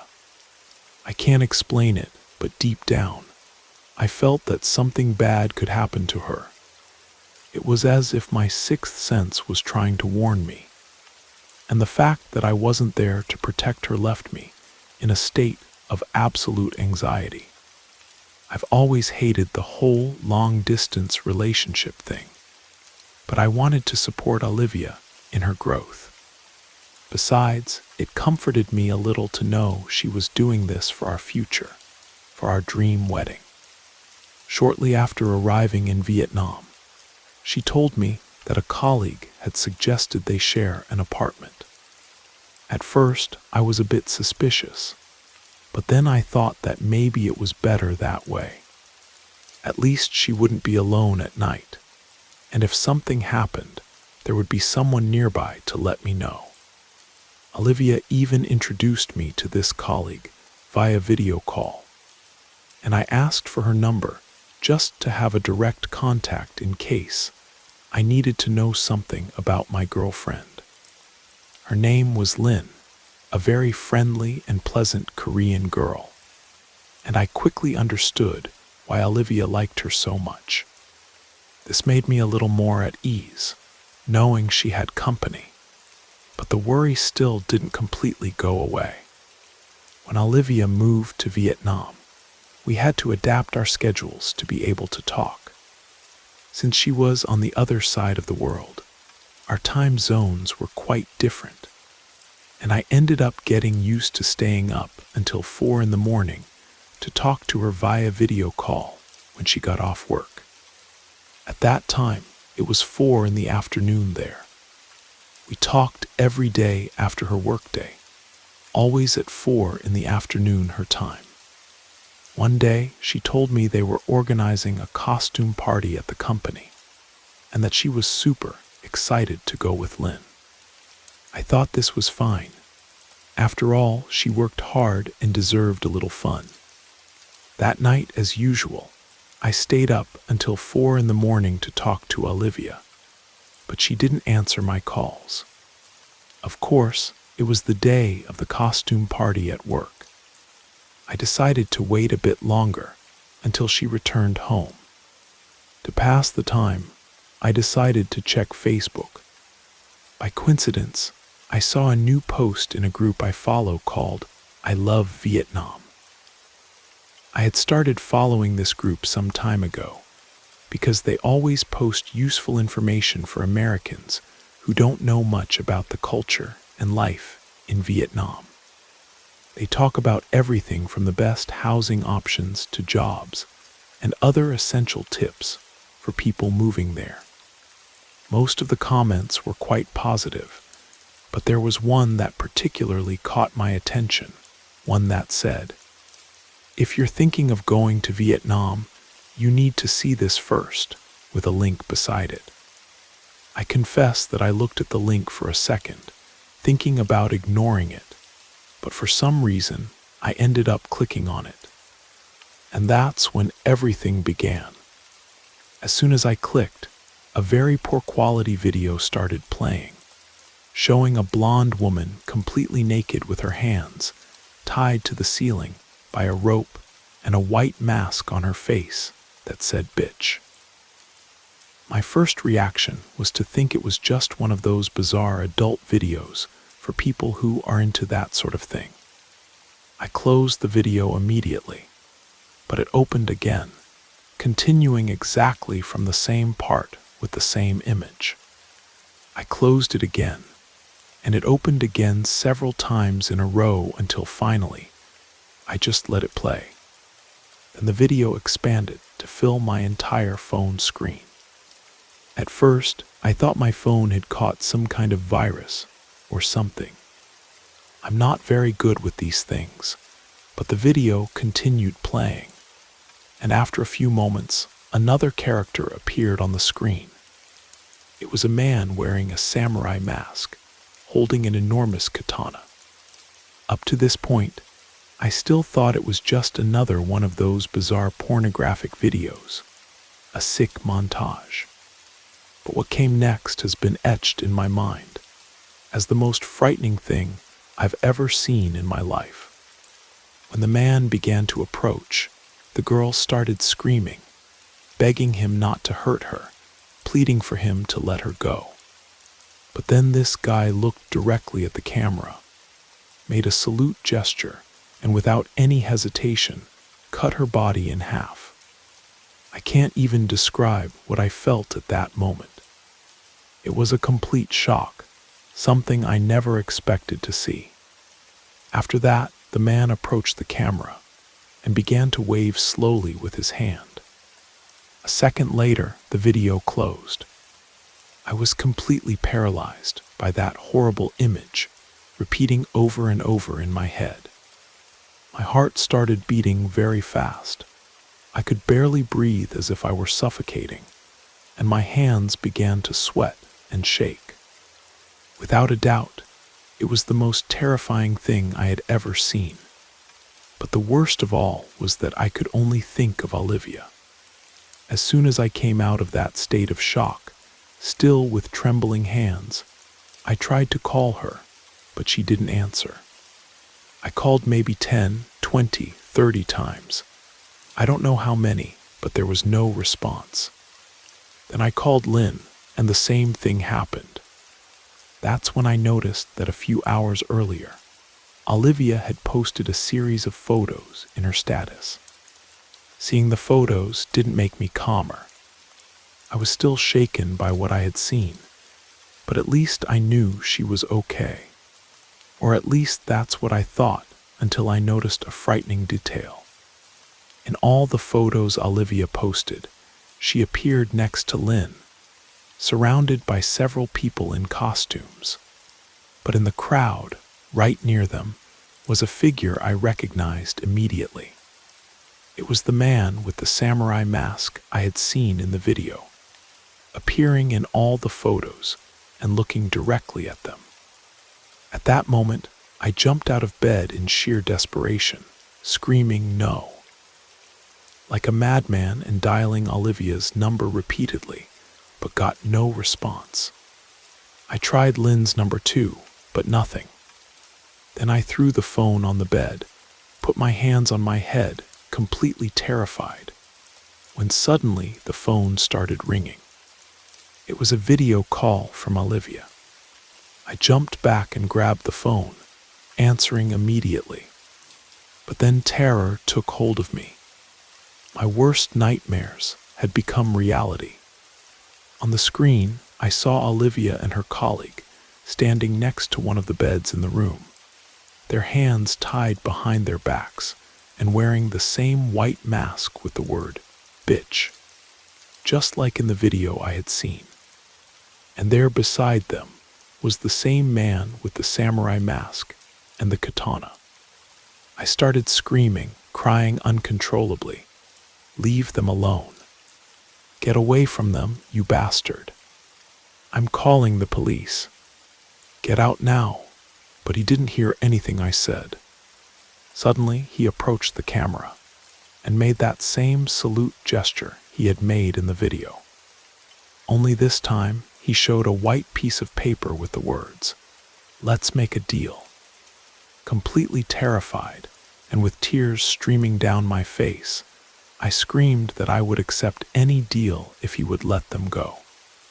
Then he showed another paper with a bank account and said I had 10 minutes to transfer $75,000, or soon these two bitches would transform into 4 pieces. I said I would do whatever was necessary to save Olivia, while hearing their screams in the background, begging him not to do anything. Fortunately, I had a bit more than the amount he asked for in our savings account. With trembling hands, I began making the transfer, while that ticking sound echoed loudly from the other side of the screen. I made the transaction as quickly as I could and showed it to the man. He approached the camera again and showed another white sheet that said, "If you call the police, she's dead." Wait, then he made the same salute gesture and hung up. I continued calling Olivia nonstop, writing messages, but she didn't respond. 1 day, 2 days, 3 days passed, and I was going crazy. During this time, I didn't eat anything and barely slept 1 or 2 hours. My head was about to explode. Never in my entire life had I felt such fear and desperation. On the 4th day, someone knocked at my apartment door. It was Olivia. When I saw her standing there at the door, I couldn't believe it. I had imagined the worst. I hugged her with all my strength, and we both cried for a long time. However, no matter how much I asked about what had happened during those days, where she had been, how she managed to return, she never told me anything. She always falls silent and walks away whenever I bring up the subject. The same happens when I ask about Lynn. So over time, I stopped insisting. At some point, we simply decided to leave this episode behind and try to move on with our lives. 5 years have passed, and although we have finally managed to get married, start a family, and move forward, this horrible experience continues to be a shadow that accompanies us. We try not to look back too much to avoid reliving all that terror.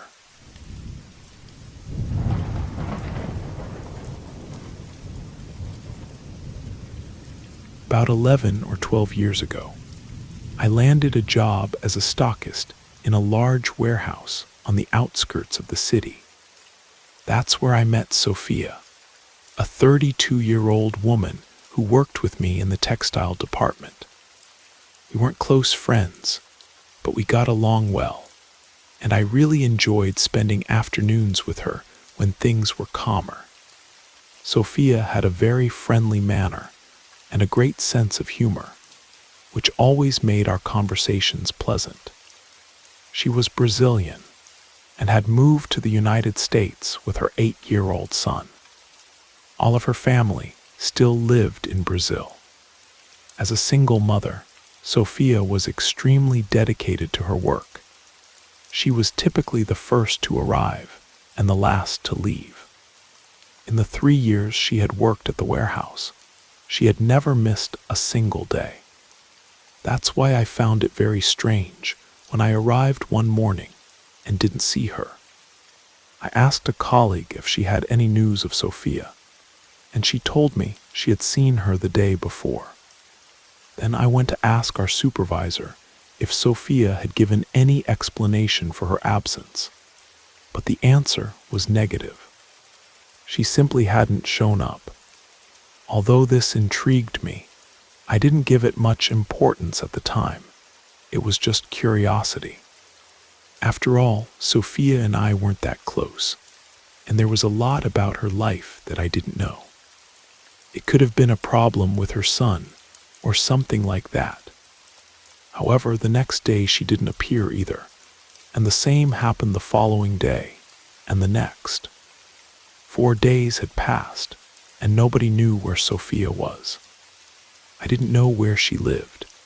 I only had her cell phone number, and I tried calling several times but got no response.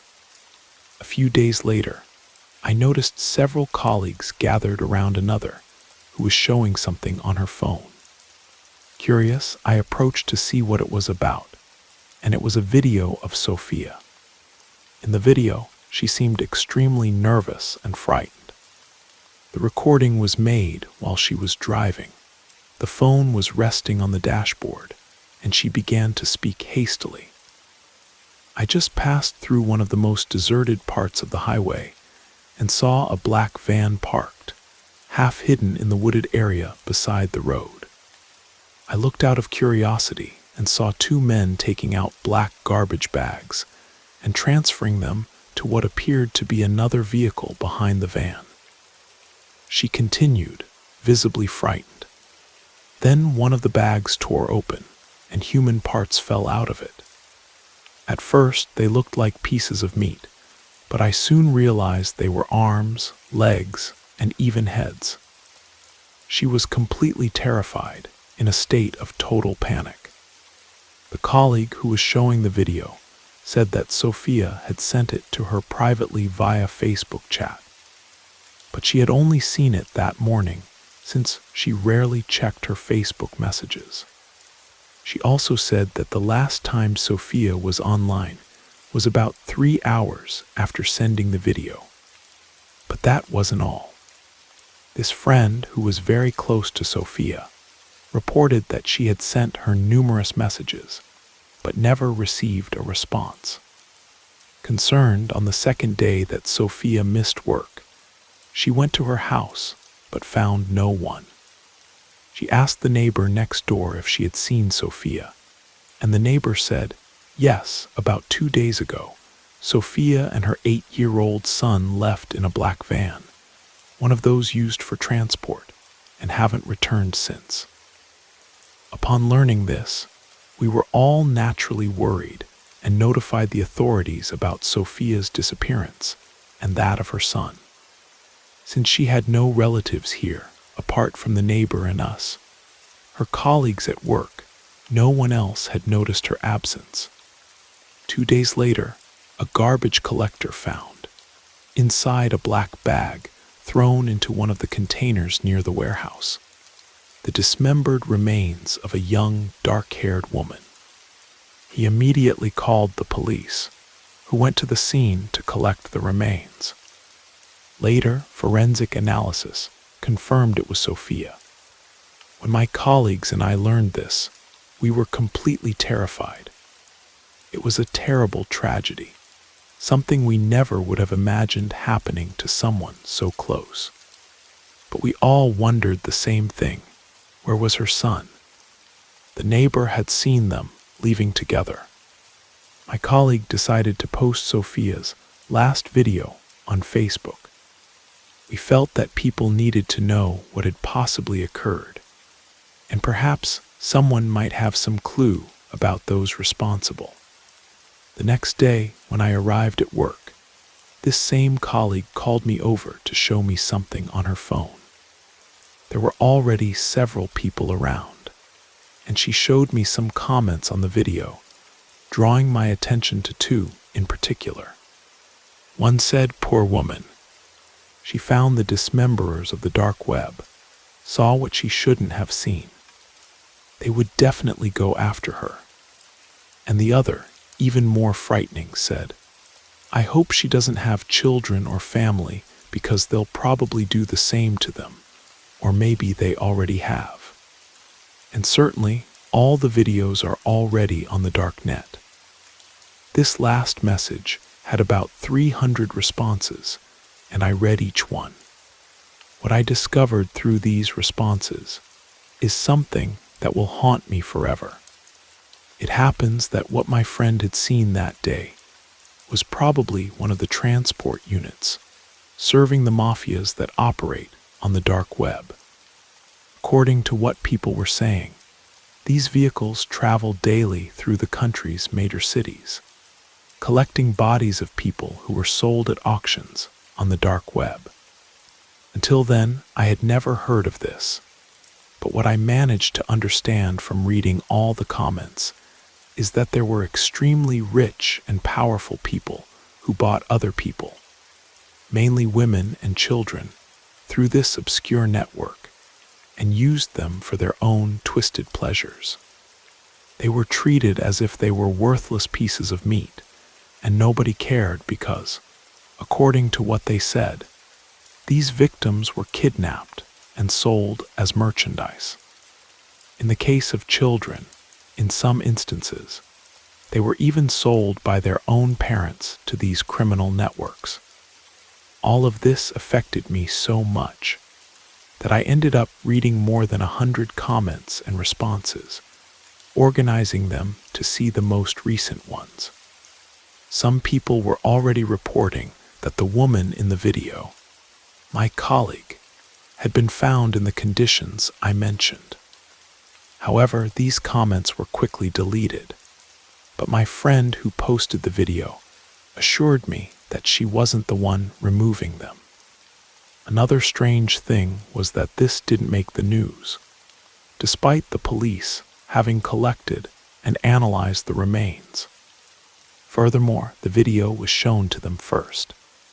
The most disturbing part of all is that, as horrible and painful as what happened to my colleague was, at least we knew what happened to her. But what was never discovered was the whereabouts of her son.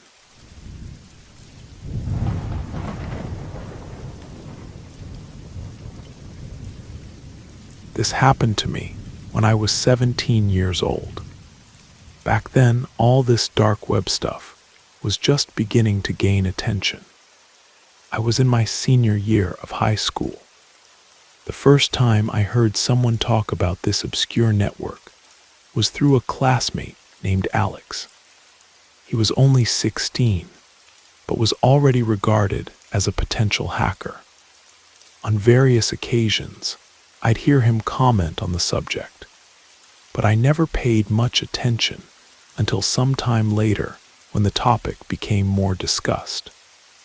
That's when my curiosity was piqued, and I decided to ask him about it. Alex explained that you couldn't access this network without a specific link. Something like someone from there had to give you access, or at least that's what I understood at the time. The thing is, I asked him if he knew how to enter the so-called dark web, and if he had done it before.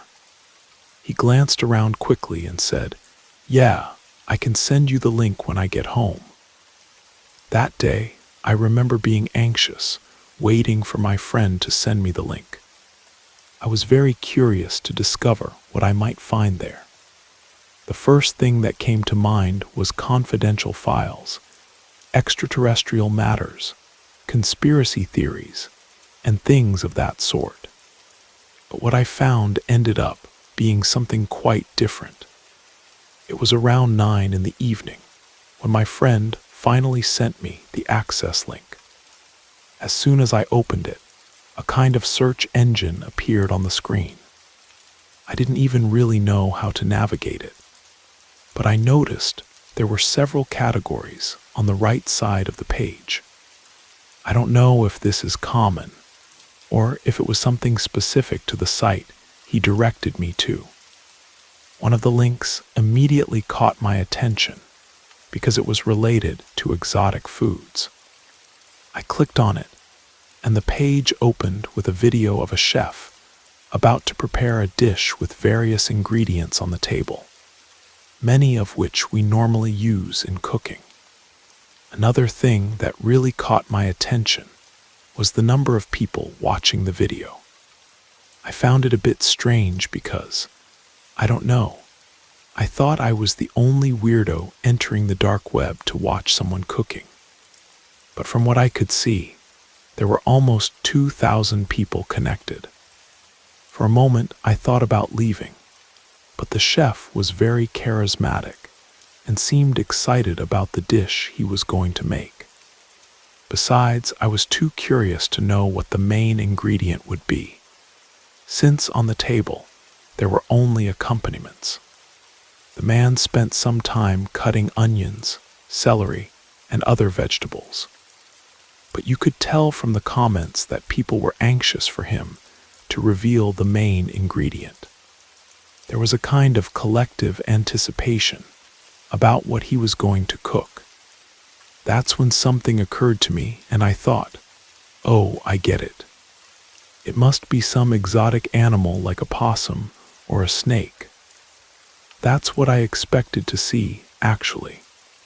But when the moment of the chef's big reveal came, I almost had a heart attack. When he opened the enormous refrigerator he had in the kitchen, what he took out is something I'll never be able to erase from my memory. To my horror, it was a complete human leg, including the foot. I jumped from my chair and covered my mouth with my hands as I watched this guy laughing and making jokes while cutting up the limb and placing it in the boiling pot along with the other ingredients. I then moved closer to look at the comments, and people seemed euphoric about what he was preparing. I stared at the screen, trying to find some trick, thinking that maybe it was a joke, that it was all some kind of prop. But it wasn't. It was real human flesh, a real leg. When I realized this, I left immediately. I closed the laptop and called my friend, furious, cursing him and calling him sick. I told him what I had just seen and how traumatized I was, and the bastard simply laughed at me. Since that day, I've never dared to enter that place again. I deleted the link from my computer, and I swear if it had appeared again, I would have set fire to the machine. It was at this moment that I understood the world is full of morbid and deeply disturbed people, since my friend later explained to me that all the dishes this chef made were for sale, which explained the comments I saw saying things like, "I can't wait to receive my order." Since then, because of my damn curiosity, that image of the human leg haunts me in my nightmares.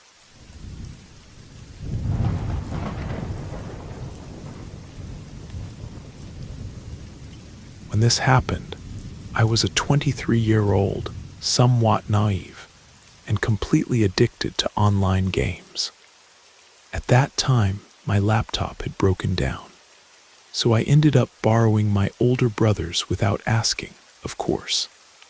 While searching for my favorite gaming sites, I stumbled upon a page full of mini-games that seemed quite fun, and I decided to try a few. This was before I even knew what Facebook was.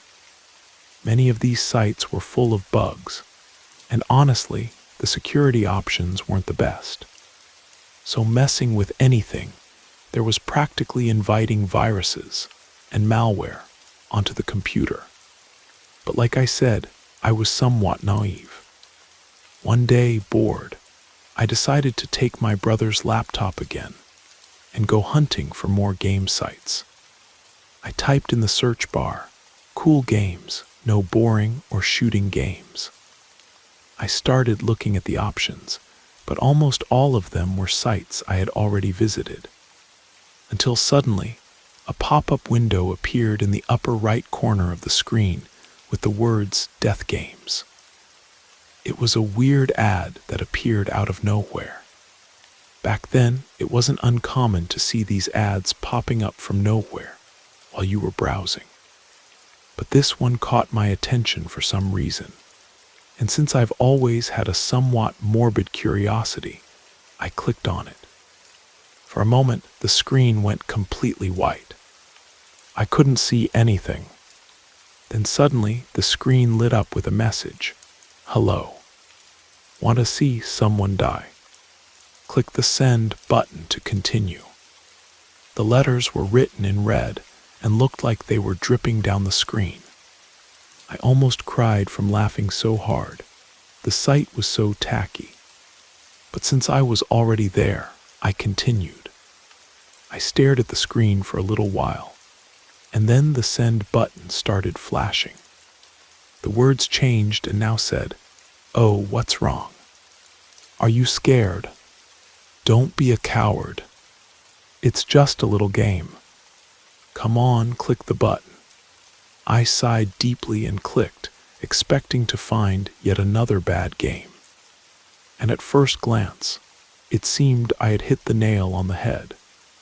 What appeared on the screen looked like a very poorly done caricature.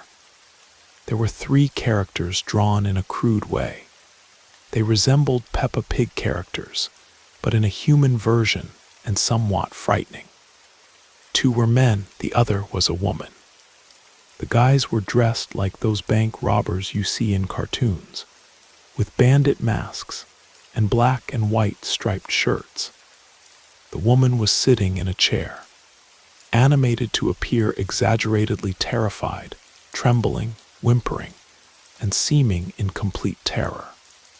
One of the men who was on the left looked at me, and I swear he really looked at me and smiled and asked, "Do you want to see her die?" His voice was strange, seemingly disguised with some kind of modulator. After this question, 2 options appeared on the screen, yes or no. I stood still for a moment, trying to understand what madness this was. But then the man spoke again, this time seeming somewhat irritated. "Look, you clicked on the link. I know you want to see what comes next. Come on, it's just a game. Click the button." I thought for a second, but in the end I decided, "Oh, whatever," and clicked the yes button without thinking too much. Right after that, the other guy went to the back of the scene, put on a butcher's apron, and returned to the action. All of this was still animation. It was those caricatures that were doing everything. The guy with the butcher's apron was now standing next to an operating table full of tools at hand. What happened next still gives me chills. The man started using a metal saw, and the sound was very real, as were the woman's screams, which, along with the narrator's altered voice, seemed genuinely terrifying. The animation was grotesque, to say the least. The guy began to cut the woman alive with the saw, throwing her pieces aside one by one, and finally did the same with her head. While he did this, the sounds were so realistic that they made me sick. Her terrible screams, the noise of the saw against bones and flesh, the bubbling sounds, and the agonizing moans, until everything went out completely. I almost laughed at how good the sound effects were in contrast to the animation, which was absolute garbage. However, I felt a bit strange, because the terrified screams of that woman sounded so real that they sent a shiver down my spine. Did you like it? I knew you were curious. Want to see something even better? I hesitated again, but clicked yes, and another animation began. This time it was the same two men, but now with diving suits. And the third was no longer a woman, but a guy in an executive suit, standing at the edge of a large lake. The man in the suit had his hands tied behind his back. The guy on the left held up a sign that read, "Do you want to see him die?" I hesitated a bit again, but ended up clicking yes. Then the other diver grabbed the guy by the ankles and started dragging him toward the water. The guy screamed like crazy, trying to break free and begging for his life. Just like in the previous animation, the sound effects were absurdly realistic. You could hear every detail, even the most subtle sounds. In the end, the diver forcefully lifted the guy and threw him into the water. The victim fell with a splash that muffled his screams of terror. I couldn't believe that even this sound was so realistic. For about 30 seconds, nothing happened. But suddenly, the guy in the suit appeared again on the surface, still screaming like crazy. I could barely see what was behind him, pulling him down. A minute later, he appeared again, but he wasn't screaming anymore. Now his arms had disappeared, and some red lines gave the impression that they had been torn from his shoulders, as if they had gone through a giant blender. Suddenly, what had taken him down was revealed. It was an enormous crocodile that grabbed him by the side and dragged him down without returning to the surface. I started to feel very uncomfortable with these demented animations. It wasn't funny anymore. I just wanted to leave this site and never return. But then the screen changed again. Now the two men were no longer drawings. They were real people in a kind of gray room, but with white masks. Near them was the body of a woman completely dismembered, and one of them held a hanger with the remains of a business suit, all destroyed and dripping with red-stained water. That voice, still disguised, said, "Wasn't it fun to watch those two? You wanted to see more, and we did this for you. But they had to go through the experience, and you can too. Please don't leave the site. You would ruin all the fun." It was at this moment that fear really hit me. I was completely petrified in the chair, sweating cold. Suddenly, I realized in horror that those animations served to mask real crimes. The murders were recorded and transformed into ridiculous drawings to hide what had really happened. That's when 3 options appeared on the screen. One said, "Yes, I want to experience it." Another, "No, I don't want to experience it." And the third, "I want to meet you." Of course, I clicked on no, but nothing happened. What's wrong with you? Don't you want to have fun? You had an incredible experience. You saw us do what we did, and you still chose no. Better choose right this time. Now I was starting to hyperventilate. My breathing became uncontrolled, my heart racing. I felt a hole in my stomach and almost lost feeling in my fingers. I was completely in panic. I clicked no again, pressing the button several times as quickly as I could, until I finally managed to close the site. I swear I thought I was going to have a heart attack right there. Gathering the minimum courage I had left, I went to check the history, but the site had simply disappeared as if it had never existed. A few minutes later, my brother arrived and caught me using his computer. I looked at him, still in panic, and he asked what I was doing. So I told him everything that had just happened. He immediately pushed me away from the computer and did something there that I didn't understand, then shut it down. He scolded me for using the computer without permission and explained that what I had seen wasn't just any page, but something from the dark web. To be honest, I don't understand much about these things. I just knew that my brother had a computer that allowed access to the deep web. He studied computer science and knew about this kind of thing. He said he had blocked the site using a code, and that now he needed to ensure the computer hadn't been hacked. Still frightened, I asked if what I had seen was real, and he confirmed that it was, and that those were very dangerous people. I said we should call the police, but he quickly cut off the idea, saying that in this case, yes, we would be in real danger. This left me even more worried, but he just took me out of the room and assured me he would take care of everything. In the end, I never knew exactly what he did, who he talked to, or how he resolved it. All I know is that the next day I asked about it, and he told me not to worry, that everything was already taken care of.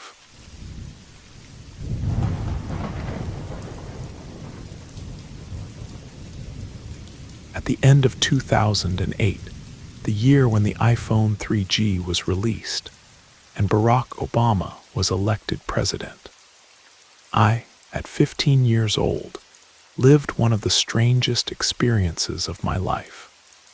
There I was, on my parents' old computer, trying to use that absurdly slow internet of the time, researching the Great Depression for a school assignment when my friend Tyler sent me a message through MSN Messenger. "Hey, a guy from school told me about something really cool you can do on the computer," he said. "Really? What?" I asked.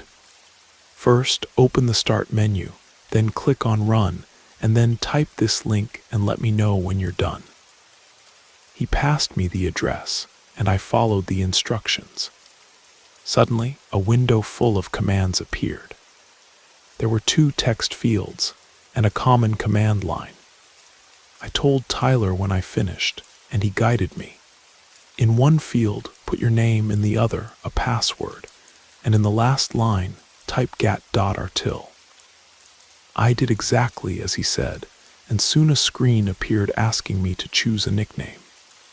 I put no-name, which in English means, well, no name. I thought it was clever. Then the window closed, and it wasn't long before a file appeared with the message: "Welcome to the Artil chat room of Oregon. User no-name has entered." I spent the following months exchanging messages with my friends in that chat room. I never knew who created it or how it really worked. From what I understood, this room only worked in the Oregon region. So theoretically, anyone from there could participate. In practice, however, it was just me, Tyler, and a few other people. There was also a guy from school who lived on the other side of town. And once someone appeared who claimed to work in the technical support of an insurance company.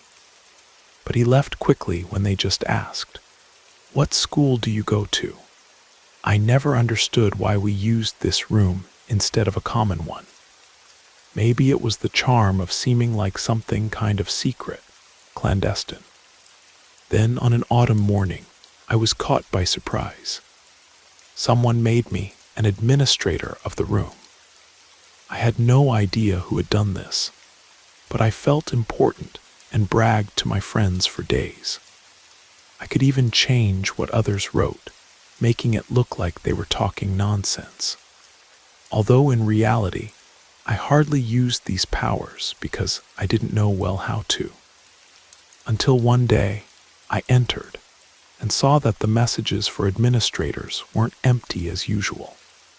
I wish I had never looked. The story was long and disturbing, written in several short messages by a user named Laura6754. She told how her parents mistreated her, didn't let her leave the house, and how she hid to connect to the internet. That night, Laura6754 told us that she had seen the chat room open on her father's computer, and that she was going to tell whoever she could reach. I asked who she was, and said that if it were true, she would have already called the police. But suddenly, the chat room froze. I tried to log in again, but every time I used the command in run, an error appeared. I was furious. Our secret hideout with Tyler had disappeared. 2 days later, watching the news, I heard the following. A 16-year-old girl is murdered by her father while trying to escape through the bedroom window. The mother is in custody, but the father is on the run. The most disturbing part was that the police found descriptions of some boys called Tyler, non-aim, and 2 others on the family's computer, where the father wrote how he imagined these boys and the horrible things he would do to them if he found them. They were indescribable things.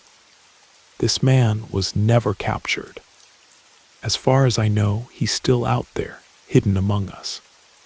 I don't think they'll ever find him, but I'm immensely relieved that he didn't find us.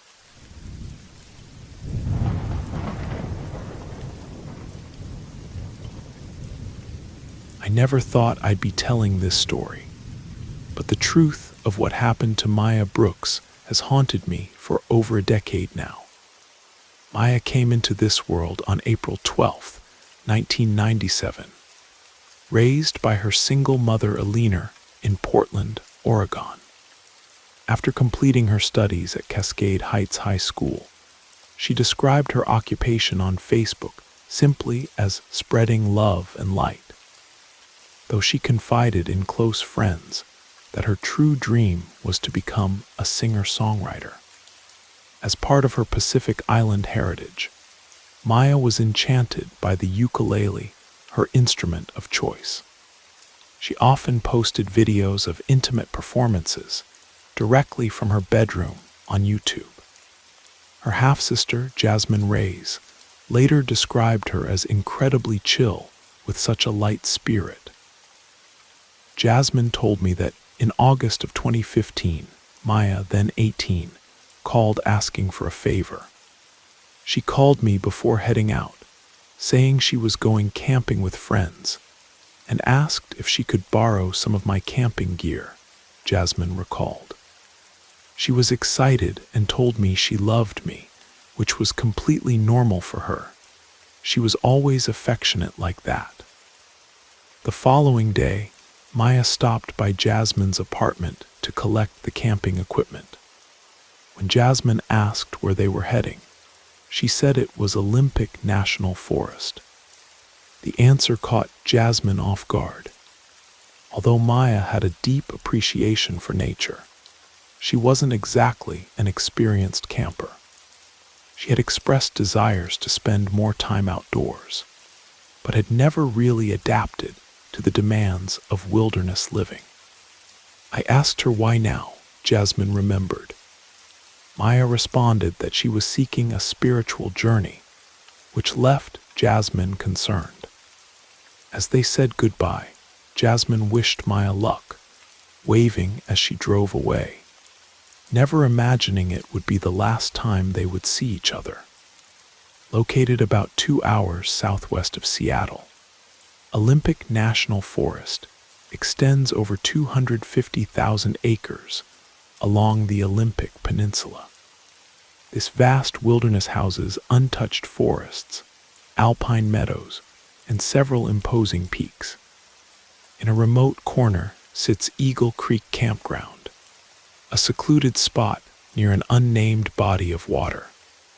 The campground features 8 exclusive tent camping areas, each equipped with a small dining table and a fire pit for cooking and warmth.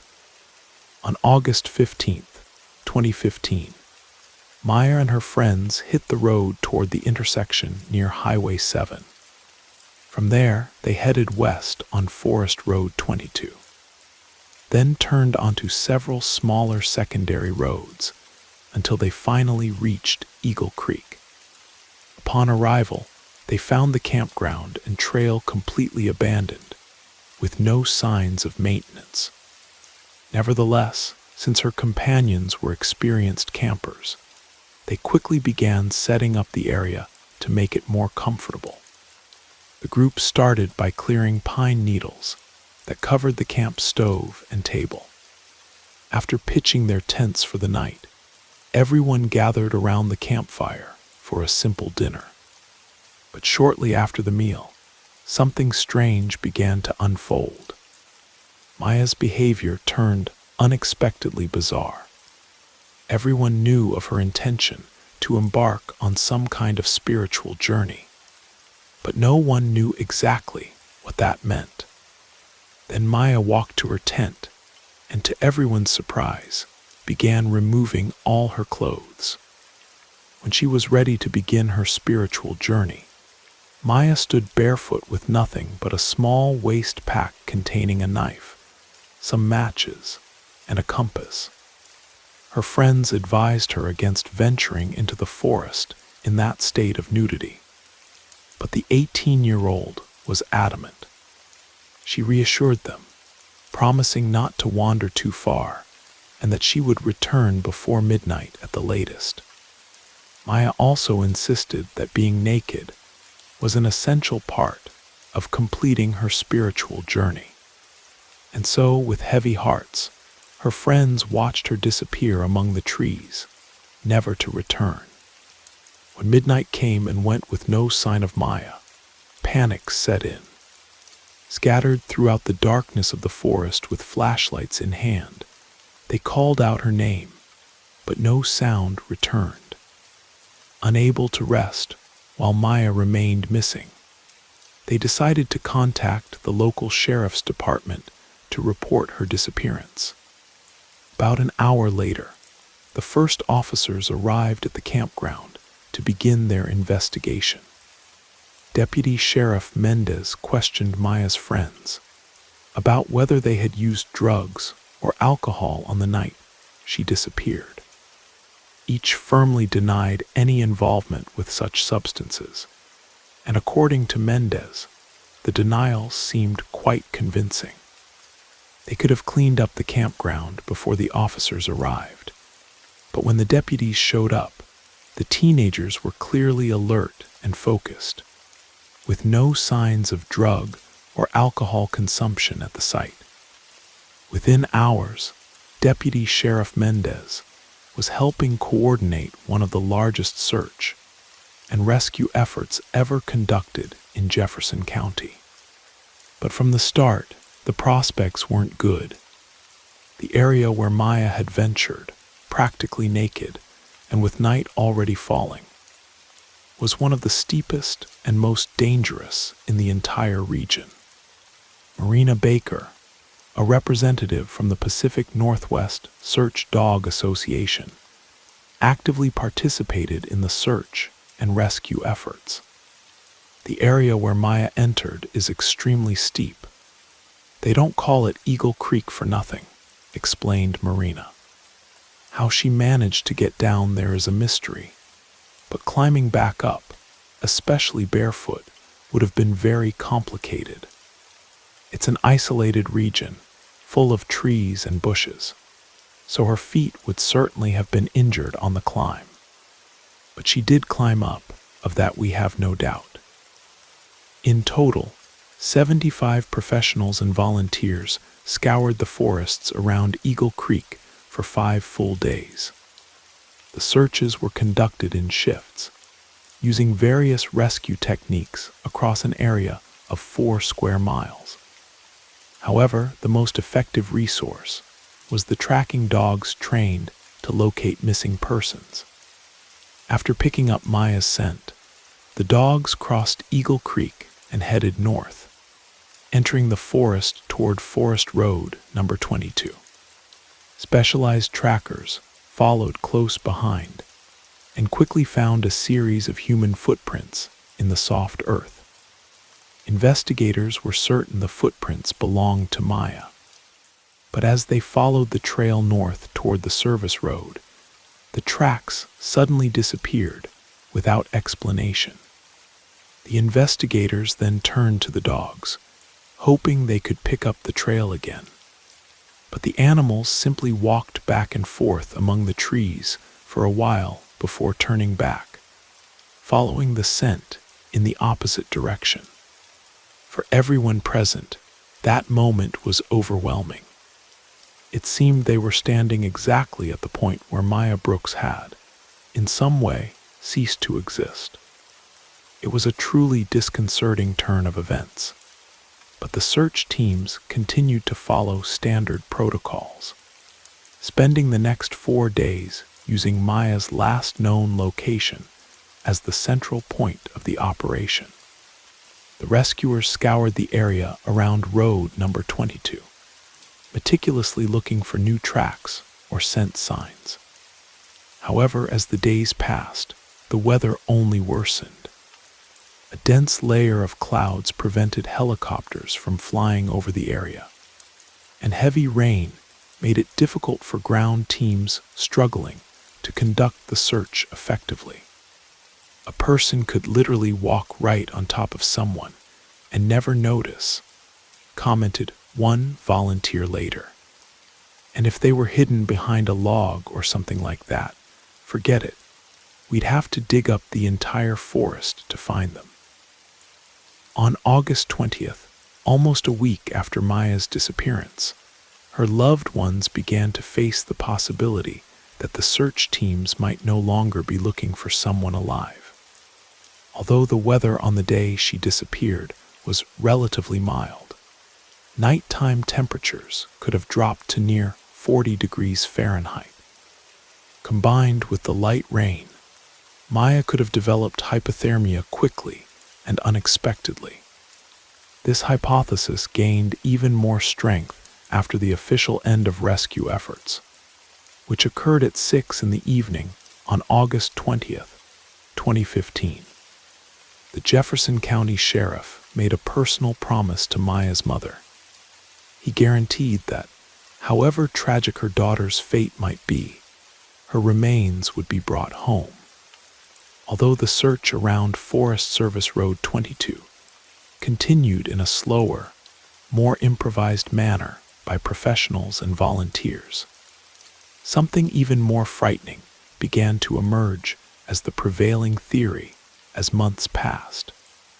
Since the dominant theory was that Maya had succumbed to the weather conditions, it seemed logical that sooner or later her body, or what remained of it, would be found.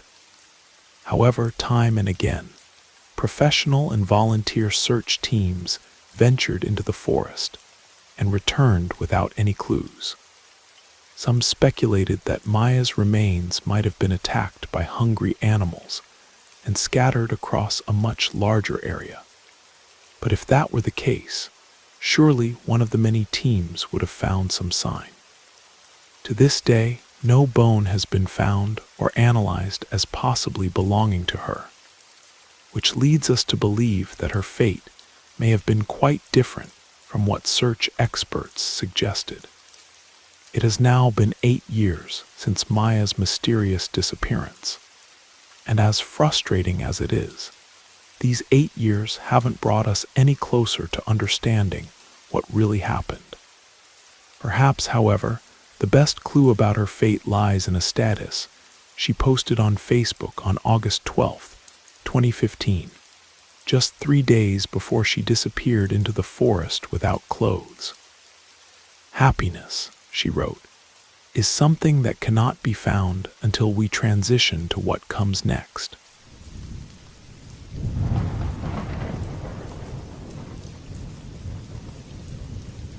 I've investigated many disappearances in my career, but none quite as perplexing as that of Reverend Thomas Hawkins.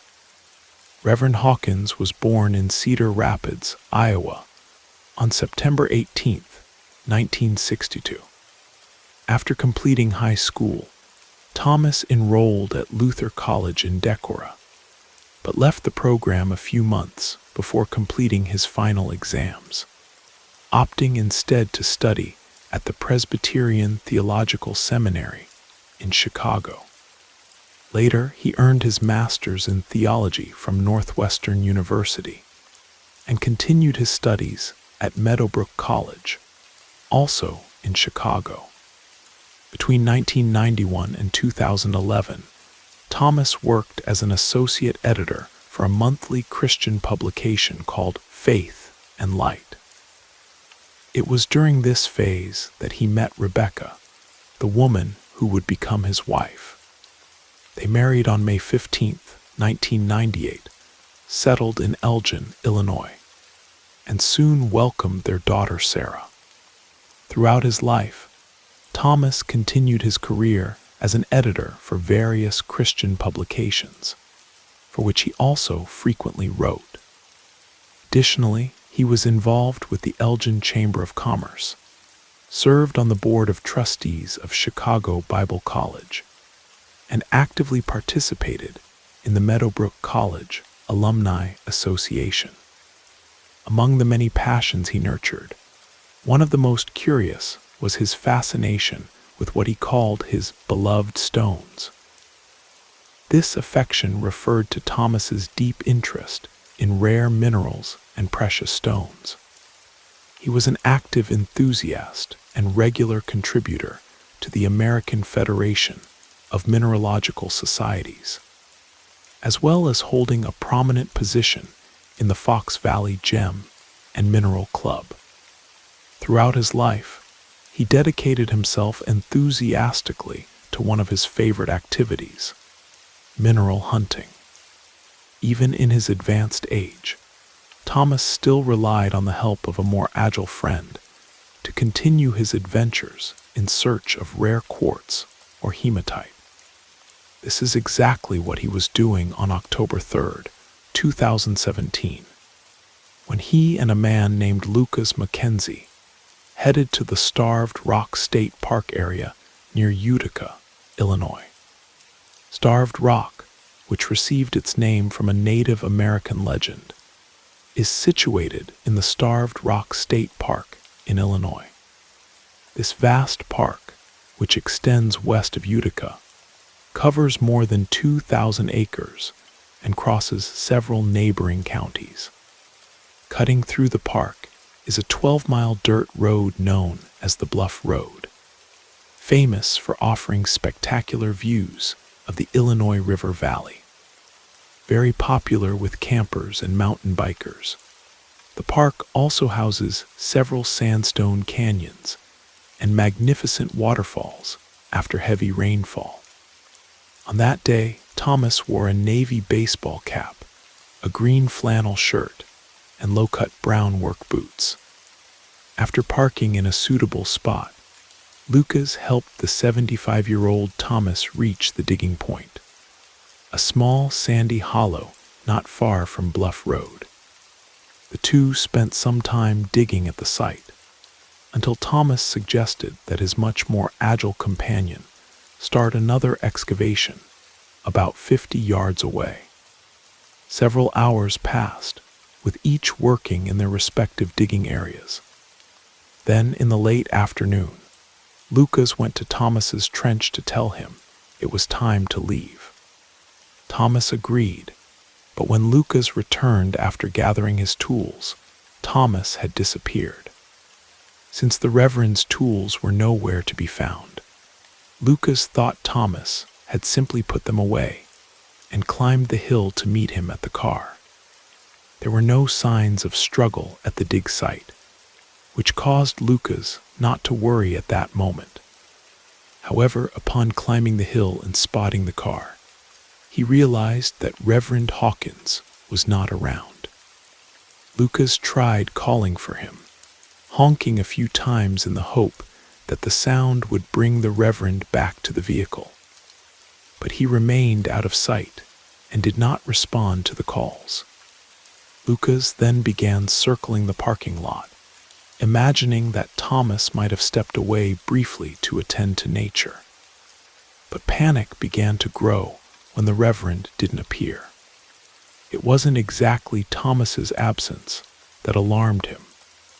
Despite his age, he was still an active man and was far from being vulnerable just by being outdoors. What truly frightened Lucas was the feeling that Thomas had disappeared suddenly and without explanation. And so, that very night, at 11 o'clock, the LaSalle County Sheriff's Department was already on site with their search and rescue team, conducting preliminary searches until daylight could facilitate the work. In total, nearly 100 people gathered in the area around Starved Rock to assist in the search. Volunteers formed human chains and walked slowly among the trees, eyes attentive to the ground, while teams of scent dogs ran through the hills, unsuccessfully trying to follow any trail. Frustration took hold of many involved in the face of their inability to find any sign of Thomas. At the very least, the scent dogs should have given some indication of which direction Thomas had taken. But they only alerted at the trench where he had been digging. It was almost as if he and his equipment had disappeared at the same time, without a trace. Unable to make significant progress, the searches continued for about 2 to 3 weeks before finally being interrupted. Rebecca Hawkins, Thomas's wife, was deeply outraged by this decision and went so far as to accuse the governor of Illinois of having abandoned her husband. Writing an open letter, she publicly pleaded for help, insisting that the case was much darker than a simple disappearance. Although many believed that Rebecca's statements were just a reflection of her inconsolable grief, others, including some of the volunteers who participated in the search, agreed with her. Many of these volunteers stated that, in their experience, Thomas's disappearance could only have involved some type of criminal action. The fact that the scent dogs were unable to follow any trail indicated that Thomas was probably removed from the area by car, perhaps against his will. There was no other explanation for the lack of clues left by the dogs, at least nothing natural. Finally, in the year 2026, Reverend Thomas Hawkins was officially declared dead by a judge of the Illinois Supreme Court after 9 years of his disappearance.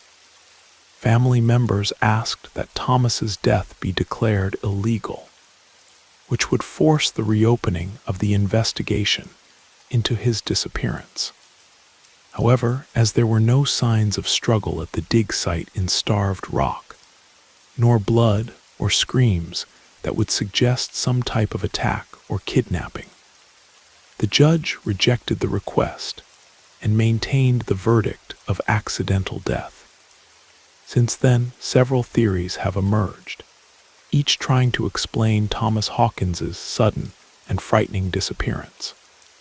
The first, and perhaps the most plausible, is that Thomas suffered serious complications resulting from the blood disorder he had been fighting for years. Others suggest that he may have taken his own life, considering this a less painful and quicker alternative than spending his last days in a hospice bed. It would be just like Thomas, they say affectionately, to want to spend his last day digging for his beloved stones rather than facing a time when he could no longer do so. On the other hand, Thomas was a man of faith throughout his life, someone who always sought to live according to biblical teachings. For this reason, it seems highly unlikely that he would choose to end his own life rather than accepting a natural end given by God. At the most absurd extreme of theories, some have raised the idea that Lucas Mackenzie might have murdered Thomas to get hold of a treasure of gemstones. However, Lucas was extensively interrogated and was never considered a legitimate suspect. So what could really explain the sudden and frightening disappearance of Thomas Hawkins? Did Lucas Mackenzie murder his old friend, or help him in a voluntary departure from life? Or perhaps something much more sinister and less explicable was responsible?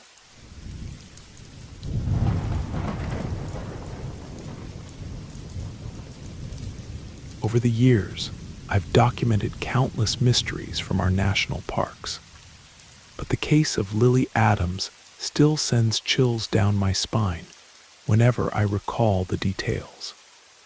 On June 17, 2019, Lily Adams, a 14-year-old girl from Monterey, California, accompanied her father and a group of 7 others on a horseback ride through the Black Rock Meadows region of Sequoia National Park. After several hours exploring the tranquil streams that cut through fields of violet-tinted lupins, the group decided to stop at a location known as Black Rock High Sierra Camp. The camp, located about 3 miles southeast of Emerald Lake, offered sleeping and bathing areas. To escape the strong heat and avoid risking continuing until sunset, they decided to spend the night at the camp and resume their journey the following morning. Upon arriving at the cabins, Lily took a shower and changed clothes. When she emerged from the bathrooms, she spotted an older man, Gerald Stewart, sitting on a rock at the edge of the cabins.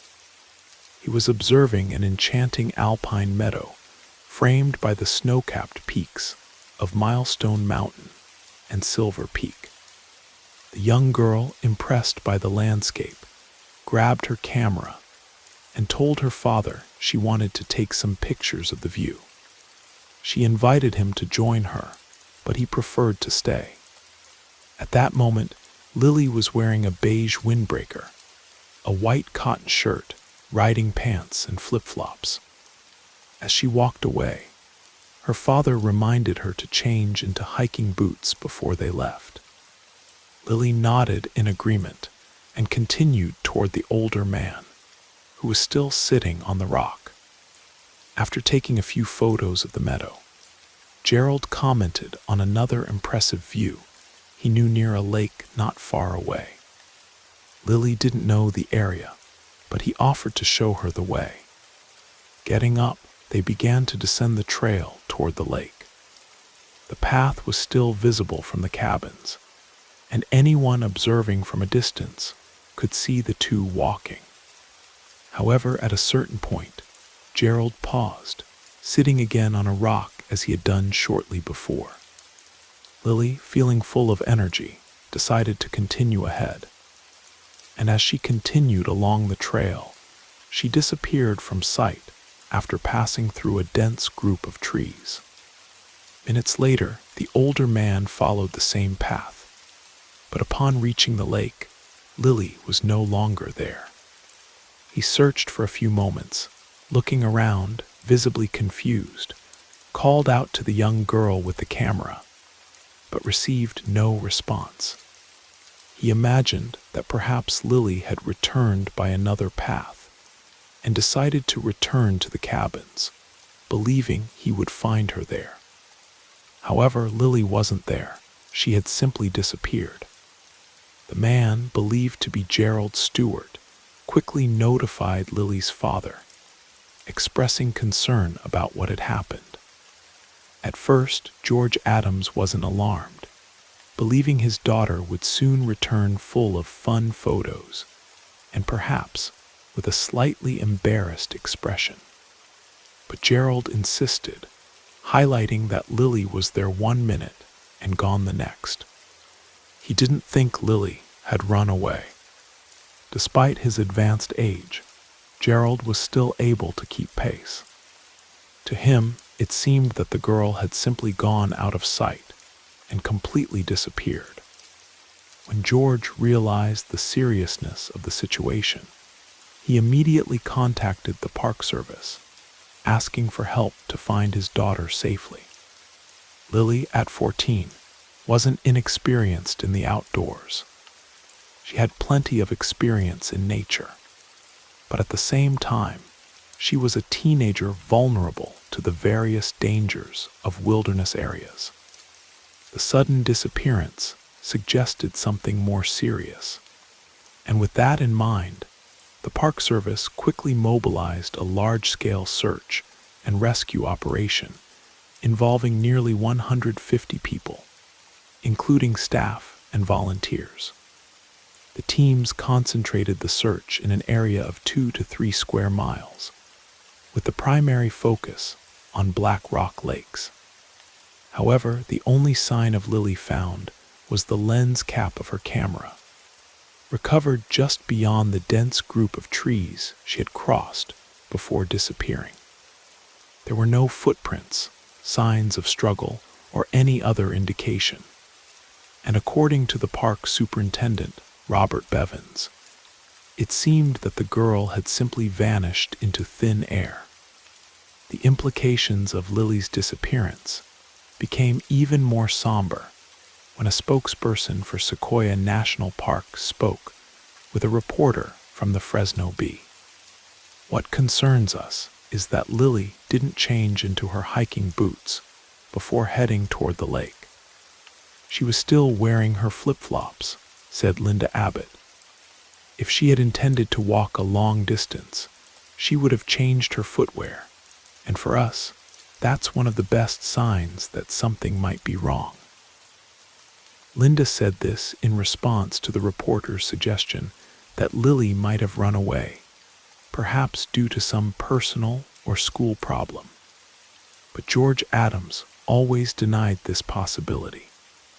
He had a good relationship with his daughter, and a few days before the disappearance, he had invited Lily's boyfriend to their home, even taking a photo of the couple on the night of her middle school graduation. In George's view, there was no reason for Lily to run away to see her boyfriend. Besides, it would be almost impossible to plan something like that without modern cell phones. The decision to spend the night at Black Rock High Sierra Camp was completely spontaneous, and the horseback riding trip plan was flexible due to the varying ages of the group. Without any external communication, Lily would have had no way to organize a secret meeting. So if Lily didn't leave to meet someone, where did she go and why? Many dismissed the idea that Lily got lost on the way to the lake, since the path between Black Rock High Sierra Camp and the lake is clear and easy to follow. But was the lake really Lily's final destination? What if taking photos was just an excuse to do something else? Months after Lily's disappearance, information emerged that she had the secret habit of smoking, and perhaps was carrying cigarettes and a lighter on the day of the horseback ride. Naturally, she couldn't simply light a cigarette in front of her father or the other riders, so she waited for a more opportune moment to step away and smoke. Initially, it seemed that Lily and the elderly Gerald Stewart were tranquil walking companions, but in reality, she might have been trying to lose him. She might even have suggested that Gerald take a break while she went ahead to take photos. When out of eyesight, she probably abruptly left the trail and ran into the forest to smoke away from any witnesses. However, once off the trail, the terrain would have changed drastically. An experienced mountaineer familiar with the area around Black Rock Lake described the forest as very dense, with a quite limited line of sight. He explained, if someone left the trail without paying attention, it would be very easy to end up taking the wrong path. And if she ended up in the wrong meadow, which looked very similar to each other, she could have walked almost a mile before realizing she was going in the wrong direction. If Lily was craving a smoke and worried about her father discovering her new habit, it's easy to imagine that she ran into the trees without thinking about the path. Smoke can travel far, and the glow of a lit cigarette can be seen from a greater distance. So it makes sense that Lily would have run deep into the forest to ensure that Gerald wouldn't see her while smoking. At that time of year, the sun sets around 8:30 in the evening, which means that if Lily really got lost, she likely remained so when the light began to disappear. Wearing inadequate footwear, progress would have been slow, and depending on where she was, the darkness would only have made the situation even more dangerous. If someone were off the trail in that kind of darkness, it would be very easy to fall into a ravine and never be found again, commented the mountaineer. Can't emphasize enough how dangerous it is to get lost in this area at night without a flashlight. After 12 days of continuous search and rescue, local authorities began to reduce their efforts until the operation was completely ended. Lily's parents were informed that neither the police nor the Park Service had lost hope of finding their daughter, but that, given the circumstances, it would be sensible for them to begin considering the worst. After a national appeal for information, there were reports of Lily sightings in places as distant as Colorado and Nevada, but none of them led to concrete clues. The hardest part is not knowing, said her mother, Caroline Adams. You would think we would have found some sign of her by now. And that's exactly why Lily's disappearance so captivates people's imagination. There is always the possibility that, while walking deeper into the forest, she crossed paths with some violent psychopath who silenced her, dragged her into the woods, and did who knows what in some secret hideout. Sequoia is an immense place, and perhaps Lily's remains are at the bottom of some abandoned well in the old Mineral King mining site, which is less than 3 miles away in Silver Basin. But there's also a chance that something different happened, something that science isn't yet prepared to explain. According to Occam's razor, the philosophy that states that the simplest explanation is usually the most likely, the ill-equipped Lily may have fallen down a steep slope, suffered a fatal and abrupt trauma. But if that's the case, where is her body? There's always the possibility that her remains were found and devoured by scavenging animals. But if so, why didn't the tracking dogs find them during the searches? An article in the Fresno Bee mentioned that one of the dogs involved in the search was a 2-year-old German shepherd named Duke. It's easy to assume that German shepherds are great tracking dogs since they have an extremely keen sense of smell. But jumping to a paragraph further in the same article, we read the following. Unlike hunting dogs that follow the scent of a specific person, German shepherds pick up any human scent and focus on the closest person like a missile heading toward its target. They are efficient but not infallible. They need to be in the direction of the wind and count on a bit of luck to find what they're looking for. In summary, Duke may have failed to find Lily's body, but considering the rugged terrain of the area, she couldn't have gone very far. In some search and rescue missions, The operation area covers more than 20 square miles. But according to an article in the Fresno Bee from June 20th, 2019, the search for Lily occupied only between 2 and 3 square miles. At the height of the operation, more than 100 people were on the ground team. Additionally, there were several teams of tracking dogs and 2 helicopters that accumulated 40 hours of flight time over Black Rock Lakes. Even a team of specialized divers investigated the 3 bodies of water in the hope of finding some trace. But all attempts failed. As one volunteer said, "It's like she just vanished into thin air." So, when all the evidence leads to such a strange conclusion, is it really impossible to consider this possibility?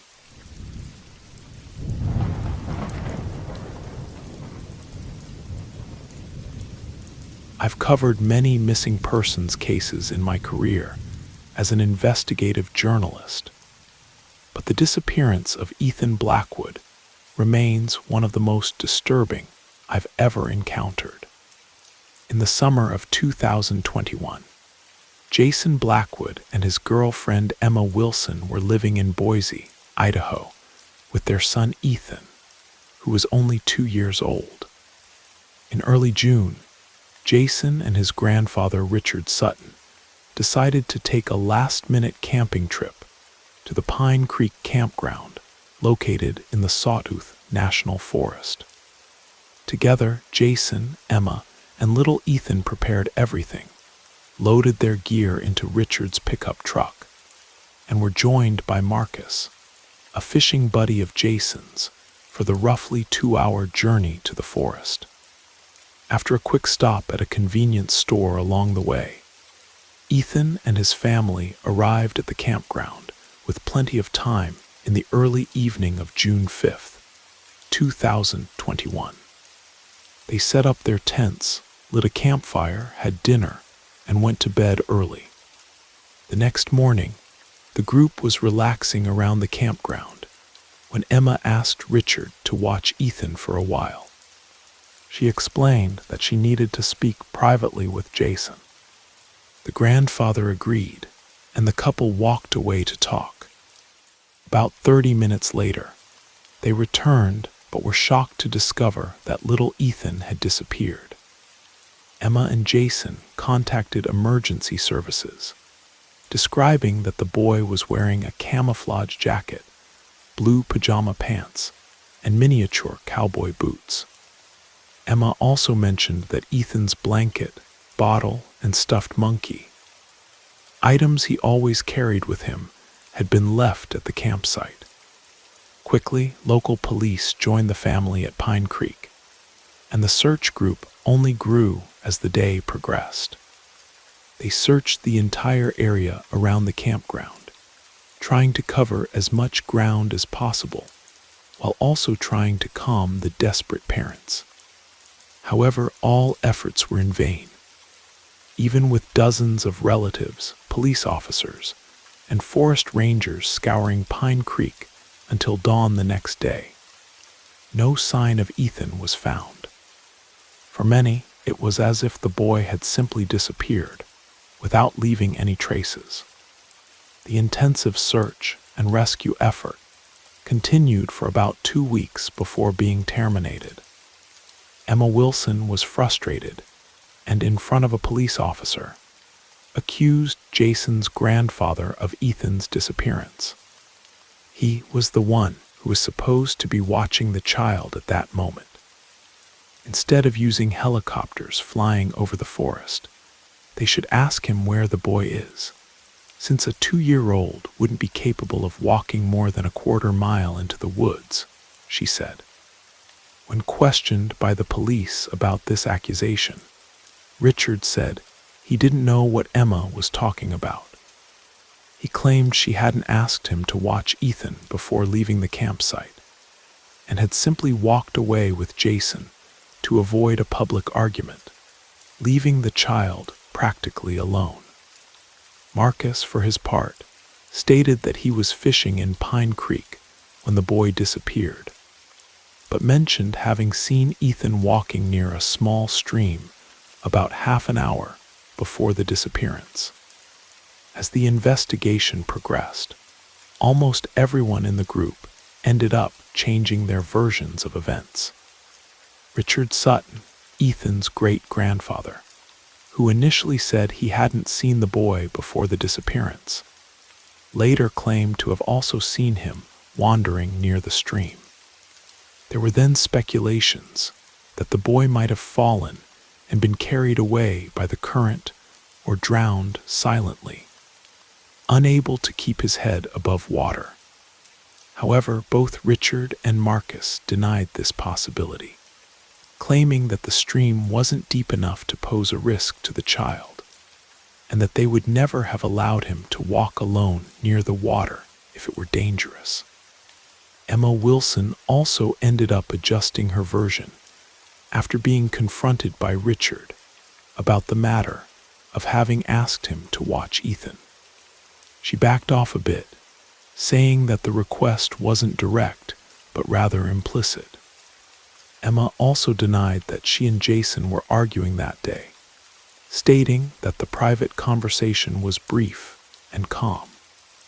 When the local press contacted the Valley County Sheriff, Samuel Harrington, he told a quite different version of the story, and it was this that sparked a wave of speculation among the public. "The mother and father aren't being completely honest," said Sheriff Harrington. "We've interviewed them several times, and each time, some details of the story change. Small things are altered every time we talk to them." This revelation led some to raise a frightening hypothesis. Jason Blackwood and Emma Wilson might be involved in the disappearance of their own 2-year-old son. Finally, in October of 2021, the Valley County Sheriff's Office named Jason and Emma as the 2 main suspects in the case. This happened after an investigation conducted by renowned private detective Vincent Klein, who also publicly declared his belief that the parents had some involvement. Klein highlighted that the couple's stories were extremely suspicious. In addition to Jason having failed 5 polygraph tests related to the events of that day, Emma, for her part, took the same number of tests but failed 4 of them. "In my 26 years, I've never seen anyone fail so miserably," said Klein. "And personally, I think someone knows where the body is." Although the charges against Jason and Emma were later dropped, subsequent events didn't help improve the couple's image. Shortly before the charges were removed, the 2 were evicted from their home for failing to pay rent. When they moved out, Vincent Klein asked the landlord for permission to search the house, which was granted. At the end of 2021, Klein spent considerable time examining the property, being seen entering and leaving the house over the course of months. Then, in early 2022, he made an online statement detailing what he had discovered. First, Klein surprised everyone by revealing that during the search of the couple's former home, he found a child-sized camouflage jacket that matched what Ethan was wearing on the day he disappeared. He then made the situation even more tense by stating that Ethan was dead, and that, although his parents might not have been directly responsible, they knew who had committed the crime. On the other hand, Valley County Sheriff Samuel Harrington was much more cautious when speaking of Jason and Emma. Even after naming them as the main suspects, he explained that this decision was the result of a careful process of elimination, and that the intense interrogations served to exclude them as suspects. Harrington also downplayed the importance of the camouflage jacket found, saying he wouldn't find it strange if Ethan had 3 or 4 similar jackets. Since the male role models in his life were big fans of outdoor activities, the sheriff also emphasized that in a case like Ethan's, it would be premature to discard any plausible theory, and that Richard Sutton and his friend Marcus couldn't be completely excluded as suspects. "I personally place the parents at the top of my list of suspects," said Sheriff Harrington.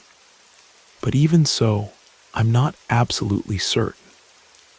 Richard passed away in 2024 without ever discovering what happened to his great-grandson. Marcus, for his part, participated in several interviews over the years, repeatedly reaffirming that he had no participation in Ethan's disappearance. Jason Blackwood and Emma Wilson separated at the end of 2022, shortly after they had been evicted, and since then, Emma has remarried. Both continue to deny any direct or intentional involvement in their son's disappearance and maintain hope that Ethan is still alive somewhere, since his remains have never been found. Margaret, Ethan's maternal grandmother, shares this sentiment, saying in an interview with a local news outlet, "We will do everything we can until the end of our lives to find him." To this day, Ethan's disappearance remains a disturbing mystery. No arrest has been made, and no one has been formally charged. However, the shadow of suspicion still falls heavily on Jason and Emma. But what if they're telling the truth? What if the small flaws in their stories are just reflections of an overwhelming anxiety? After all, the only scenario more frightening than inconsistent accounts would be if everyone in the group repeated exactly the same version of events, as if they were robots. Eyewitnesses can be incredibly inconsistent, and in many cases, parents are the first to be accused when an accident or injury to their child has no clear explanation. However, cases of serious violence by parents against children are extremely rare, and when they do happen, most occur within the home. Does it make sense to imagine that Ethan's parents could have planned a last-minute camping trip with sinister intentions? After all, it wouldn't be the first time someone used an unexpected trip to the forest to hide a brutal crime. But if they really intended to harm their own son, why invite the grandfather who, from everything we know, would have given his own life to protect him? And why risk the penalty of involving one of Richard's friends, adding one more witness to such a terrible act? As Sheriff Harrington mentioned, it would be reckless to discard any possibility. Indeed, it's possible to imagine that the 4 adults were involved in a macabre conspiracy to take the life of a 2-year-old child with no apparent gain.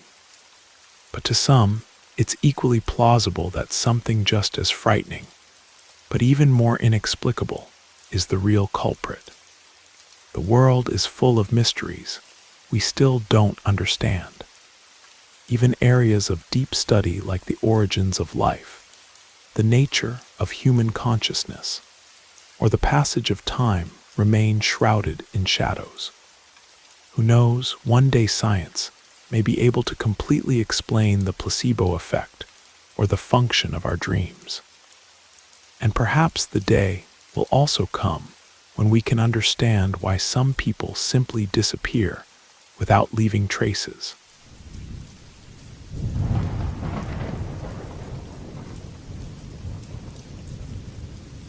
Around the mid-1960s, the world's major powers were involved in a secretive race to develop advanced quantum technologies.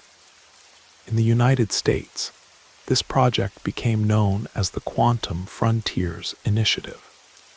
At one point, the scientific director of the endeavor, the famous and later controversial Dr. Richard Feynman, encountered an obstacle in his theory, something that seemed possible to solve. While he and some of the most brilliant physicists in the West sought a solution, one of them quietly commented, "If Martinez were here, he'd solve this in no time." When Feynman, curious, asked who Martinez was and why such a brilliant physicist wasn't there with them, he learned that years earlier, Martinez had disappeared under quite mysterious circumstances, taking with him scientific knowledge of immeasurable value. But who exactly was Martinez, and how did he disappear? Born in southern Arizona on September 10th, 1932, Adrian Martinez grew up in a prestigious and quite wealthy American-Mexican family. His father, Carlos Martinez, was a successful engineer who worked as a director of the telecommunication company of Tucson and later as an inspector general at the Department of Communications. Because of this, the family moved several times during Adrian's childhood, making it difficult for him to create lasting friendship bonds. Adrian was a shy and introspective boy who found refuge in books. However, as soon as he began attending school, his parents noticed something remarkable. At just 7 years old, Adrian could multiply 3-digit numbers and extract square and cube roots using only his mind.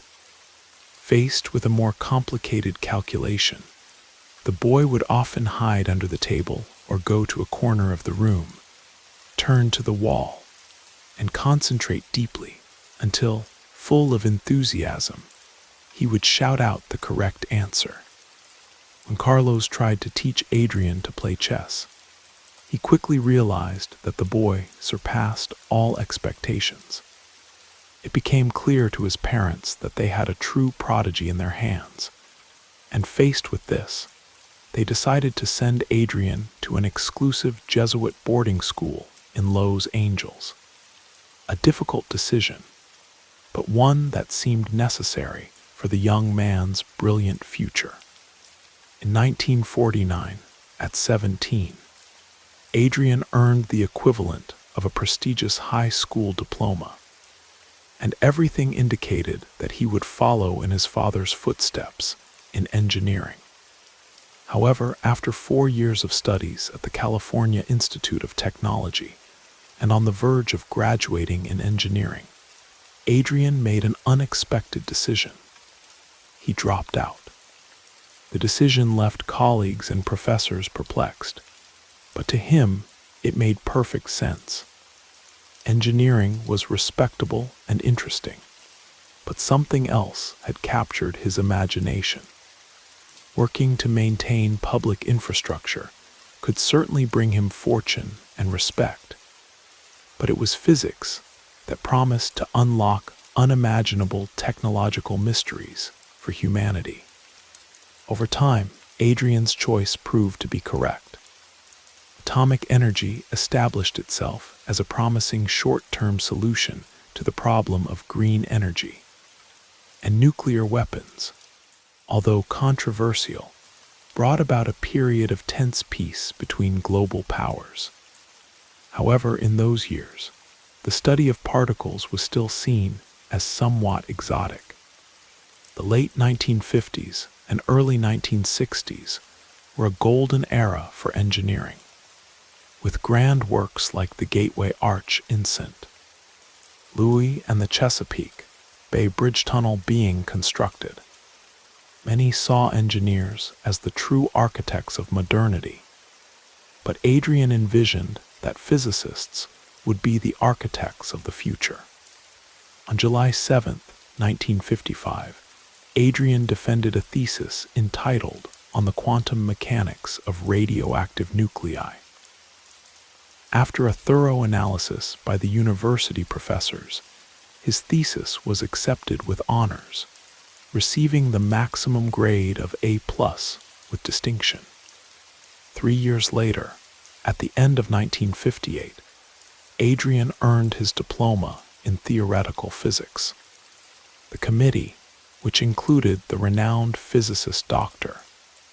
Leo Weinman, recognized that Adrian had a complete mastery of theoretical physics. With this glowing evaluation, especially coming from Weinman, Adrian was awarded a $12,000 grant in 1959 and invited to work in England alongside another physicist of world renown, Dr. William Thomson. At that time, William Thomson was based in Cambridge, a city that had become a meeting point for the most brilliant theoretical physicists in Europe. From January to June of 1959, the young Adrian, at 27, spent his days surrounded by some of his greatest scientific idols. He discussed unifying theories with Friedrich Schmidt, debated quantum mechanics with Helge Müller, and even made a brief trip to Denmark, where he attended lectures at the Copenhagen Institute. For those who knew the young Adrian, his time in Cambridge seemed like the realization of a dream. But when he returned to Pasadena in the autumn of 1959, something in him had changed. Before, Adrian had dedicated almost all hours of his day to theoretical physics. But after returning from England, he completely abandoned his regular study habits. Instead of sharing his discoveries and theories, he began to dedicate only occasional moments to a single, mysterious problem.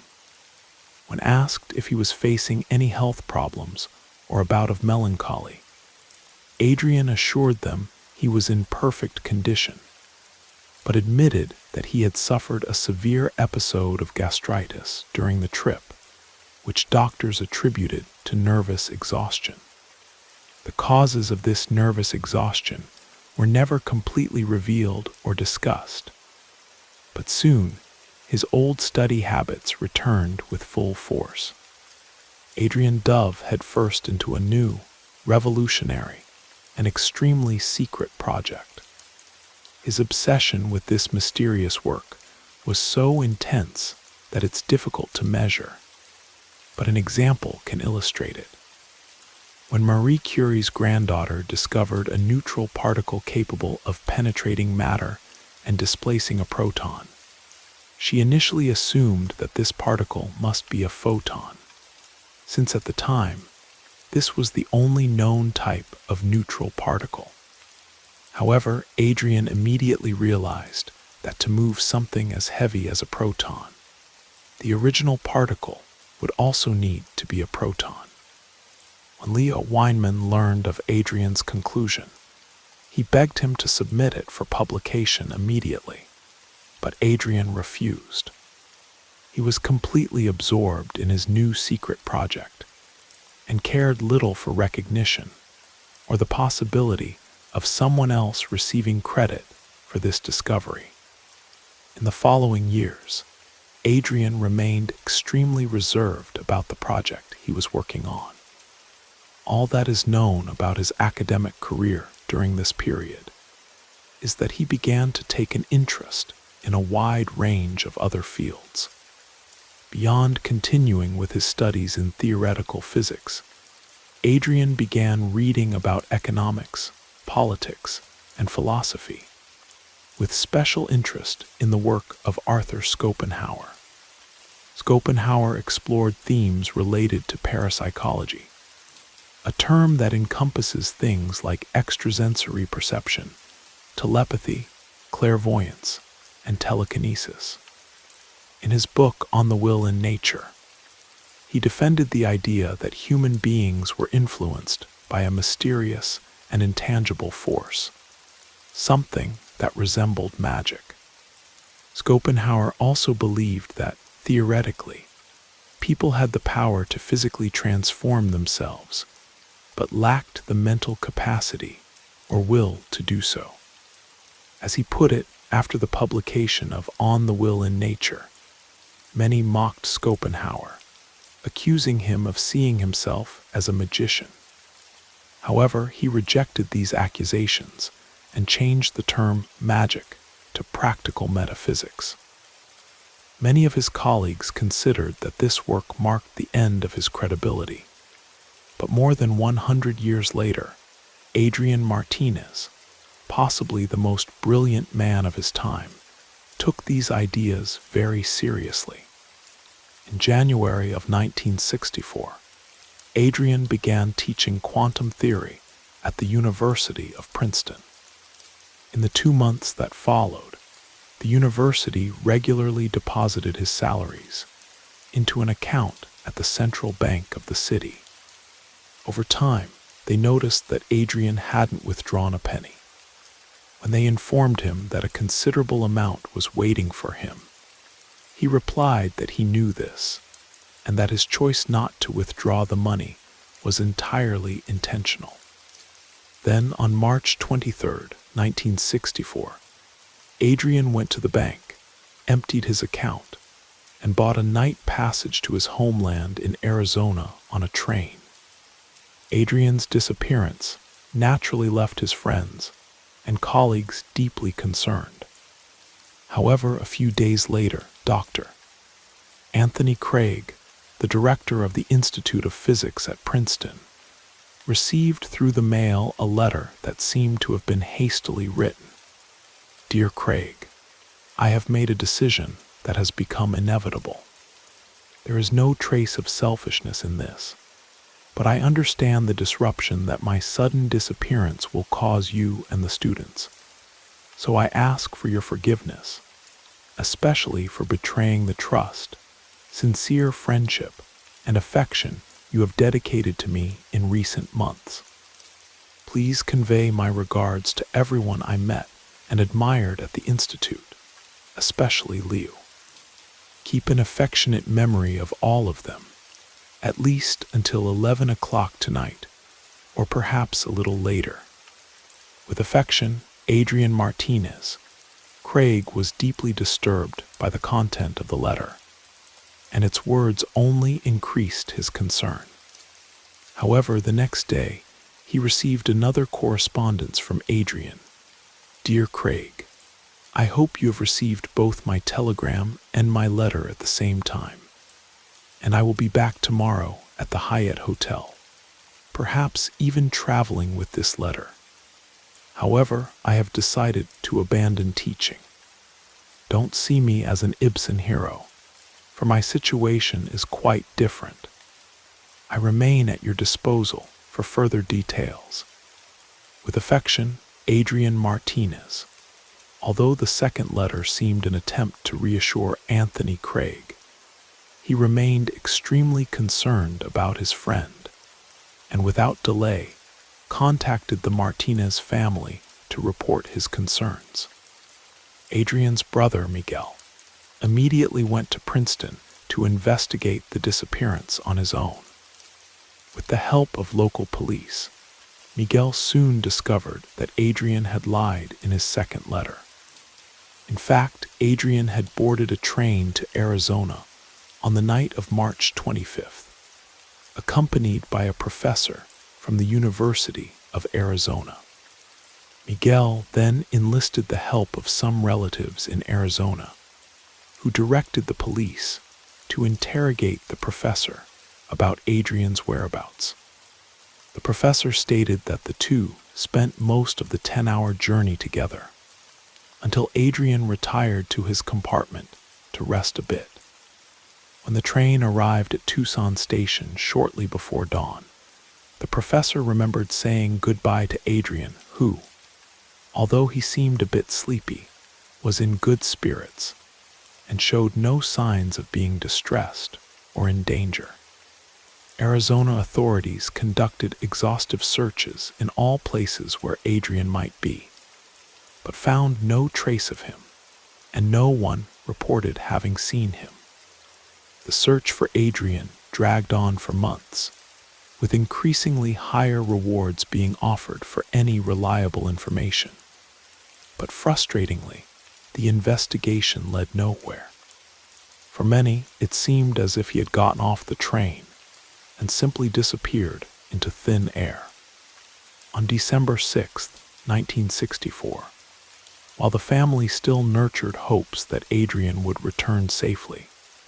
The head of the investigation into his disappearance announced that the American authorities had found nothing suspicious, and that he had simply abandoned his position without justification. For the Martinez family, this was seen as a disrespectful attempt to portray him negatively. Adrian had disappeared. To speak of justifications made no sense. He was a professor, not a military man, so accusing him of abandonment or cowardice was not only absurd but also offensive. The Martinez family, as well as dozens of Adrian's former colleagues, made several appeals to the president, requesting his help. On various occasions, the president promised to allocate resources and dedicate time to the search for Adrian. But without fail, his promises proved empty. Less than 10 months later, America was consumed by the Vietnam War, and the mystery of Adrian's disappearance was eclipsed by the destruction caused by the conflict. Although the man was never forgotten, in the years that followed, various theories attempted to explain Adrian's disappearance.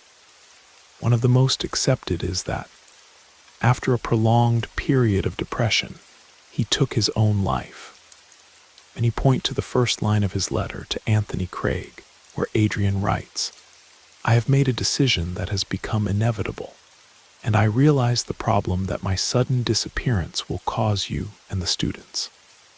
Although the letter doesn't directly indicate suicide, a handwritten note later found in a hotel room in Tucson was frequently attributed to Adrian. "I have only one wish. Don't use black. If you need to follow tradition, use only some symbol of mourning, but not for more than 3 days. After that, remember me in your hearts if you can, and forgive me." The reference to wearing black clearly alludes to the practice of wearing mourning clothes after the death of a loved one. However, was Adrian asking his family not to wear black for him because he didn't deserve their mourning, or because he was in fact not dead? Moreover, Adrian was a devout Catholic, which makes the idea of him taking his own life even more complicated, since he would probably consider this a mortal sin, although he wouldn't be the first or last religious person to make such a decision. It's curious to think that he had saved a considerable amount of money before disappearing. Generally, people in similar situations tend to show generosity in the days preceding their final act, but there is no record of any donation among Adrian's friends or colleagues. Perhaps the most convincing argument against the suicide hypothesis comes from a statement made by the Bishop of Tucson, Monsignor Riley, who was in the area at the time of Adrian's disappearance. Riley stated that shortly before Adrian was considered missing, he met with him, and Adrian had mentioned going through a mystical crisis. The bishop said that Adrian swore he would never take his own life. However, when authorities asked for more details, Monsignor Riley refused to speak, citing the sanctity of confession. Another theory, which is also linked to the period of depression that Adrian may have gone through, suggests that he withdrew to a remote monastery in Arizona to train as a monk. Throughout his life, Adrian maintained a strong Catholic faith and frequently combined his belief with his admiration for the laws of physics. For him, unraveling the mysteries of the universe meant fulfilling a divine purpose, and this impressed him more and more with the wonders of creation. This theory gained strength due to an account from St. Mary's Church in Princeton. In the days following Adrian's disappearance, a church representative reported that a man matching his description appeared on the same night he disappeared. The man seemed disturbed and asked to be welcomed by the church, saying he wanted to learn about the priesthood. Unfortunately, the representative had to inform him that there was no long-term accommodation available, but suggested that the man seek help elsewhere. He thanked him and disappeared into the night. The St. Mary's representative reported that the man visited the church on the night of March 25th. The same day Adrian sent his first disturbing letter to Anthony Craig. It's reasonable to imagine that Adrian might have been distressed at that moment, and his deep faith might well have led him to seek out a church as refuge. But after this night visit to St. Mary's, did he isolate himself in some Arizona monastery, living in seclusion for the rest of his life, without ever trying to contact friends or family? Although possible, it seems extremely unlikely. Perhaps the most fervent critics of this theory are those who believe that Adrian was murdered or kidnapped by dangerous international powers. To better understand this theory, we can consider the opinion of American writer Thomas Reynolds. Reynolds believed that sometime between the mid and late 1950s, Adrian Martinez had some sort of premonition. He foresaw an era of devastating nuclear war and knew that men like himself would be among those responsible for developing it, rather than being forced to create a new and terrible weapon, either by American, Soviet, or Chinese forces. Adrian may have decided to disappear voluntarily. This theory partially connects to the idea that he hid in an isolated monastery, but there are also reports that he was seen at a hotel in Mexico City. Local detectives investigated the hotel, but found the page from the registry book carefully removed, as if someone had deliberately erased any proof of his presence. Some suggest this might have been the work of a powerful and shadowy intelligence agency, while others, like Adrian's wife Laura, believed that Adrian himself was trying to cover his tracks. If he decided to disappear, then disappear completely, his wife would have said. No one will find him. He'll only be found if and when he wants to be. But could Adrian escape from those who might want to exploit and abuse his genius? This is where the theory of kidnapping or assassination enters. About 18 months after Adrian's disappearance, none other than Richard Feynman wrote a letter to the President of the United States warning about the possibility of Soviet forces developing advanced quantum technologies. In this letter, Feynman suggested to the President that Americans should begin their own efforts to create quantum computers. But where did this sudden inspiration come from? Had the Soviets kidnapped Adrian, following him to Arizona after discovering his incredible talent in theoretical physics? Or perhaps some intelligence service decided to eliminate him, fearing he might help the enemy? Again, this hypothesis seems unlikely, since various nations could have targeted any other nuclear scientist, and each country had a good number of specialists. But as Feynman once said, Adrian's intelligence surpassed that of any other physicist I've known. Feynman believed that Adrian was on the same level as figures like Einstein and Newton, and that no one in the world had the same scientific understanding or creativity. If Adrian was intellectually far superior to Feynman, who was essential in the development of quantum computing, what would Martinez be capable of developing? As we mentioned at the beginning, Adrian grew up in southern Arizona and knew the region well. including areas like the Coronado National Forest and the Santa Catalina Mountains. If he knew the terrain well, he could have hidden in the mountains, but not forever. And it's here that the most intriguing and frightening theory of all emerges. Adrian was not just a brilliant physicist, but also an extremely talented engineer. This means that beyond being capable of profound theoretical advances, he could also design and build devices that demonstrated these advances. What if, somehow, Adrian had built a device that helped him hide from those who wanted to use his knowledge for sinister purposes? What if this device was exactly what his pursuers were looking for?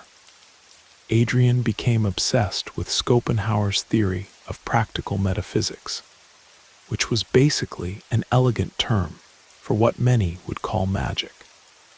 But think about how many of today's scientific innovations would have been seen as fiction in the past.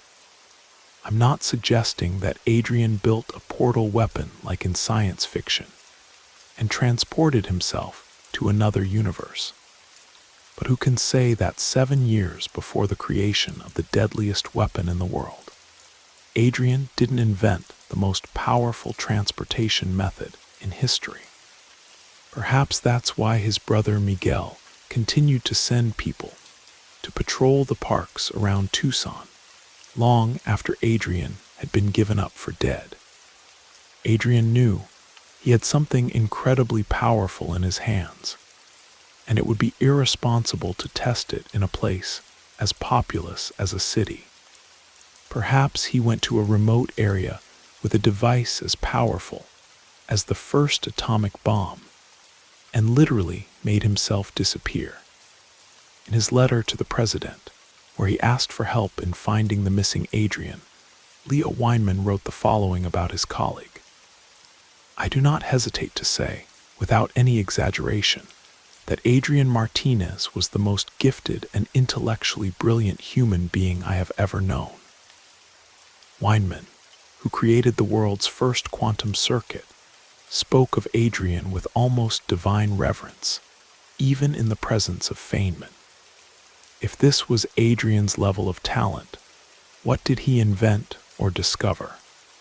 And more importantly, where did it take him?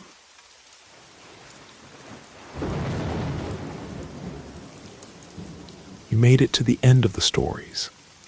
That means it's the perfect time to subscribe so you don't miss future episodes. And if you haven't already, leave a like and drop a comment. I'd love to hear your thoughts. Have a great time relaxing, and good night.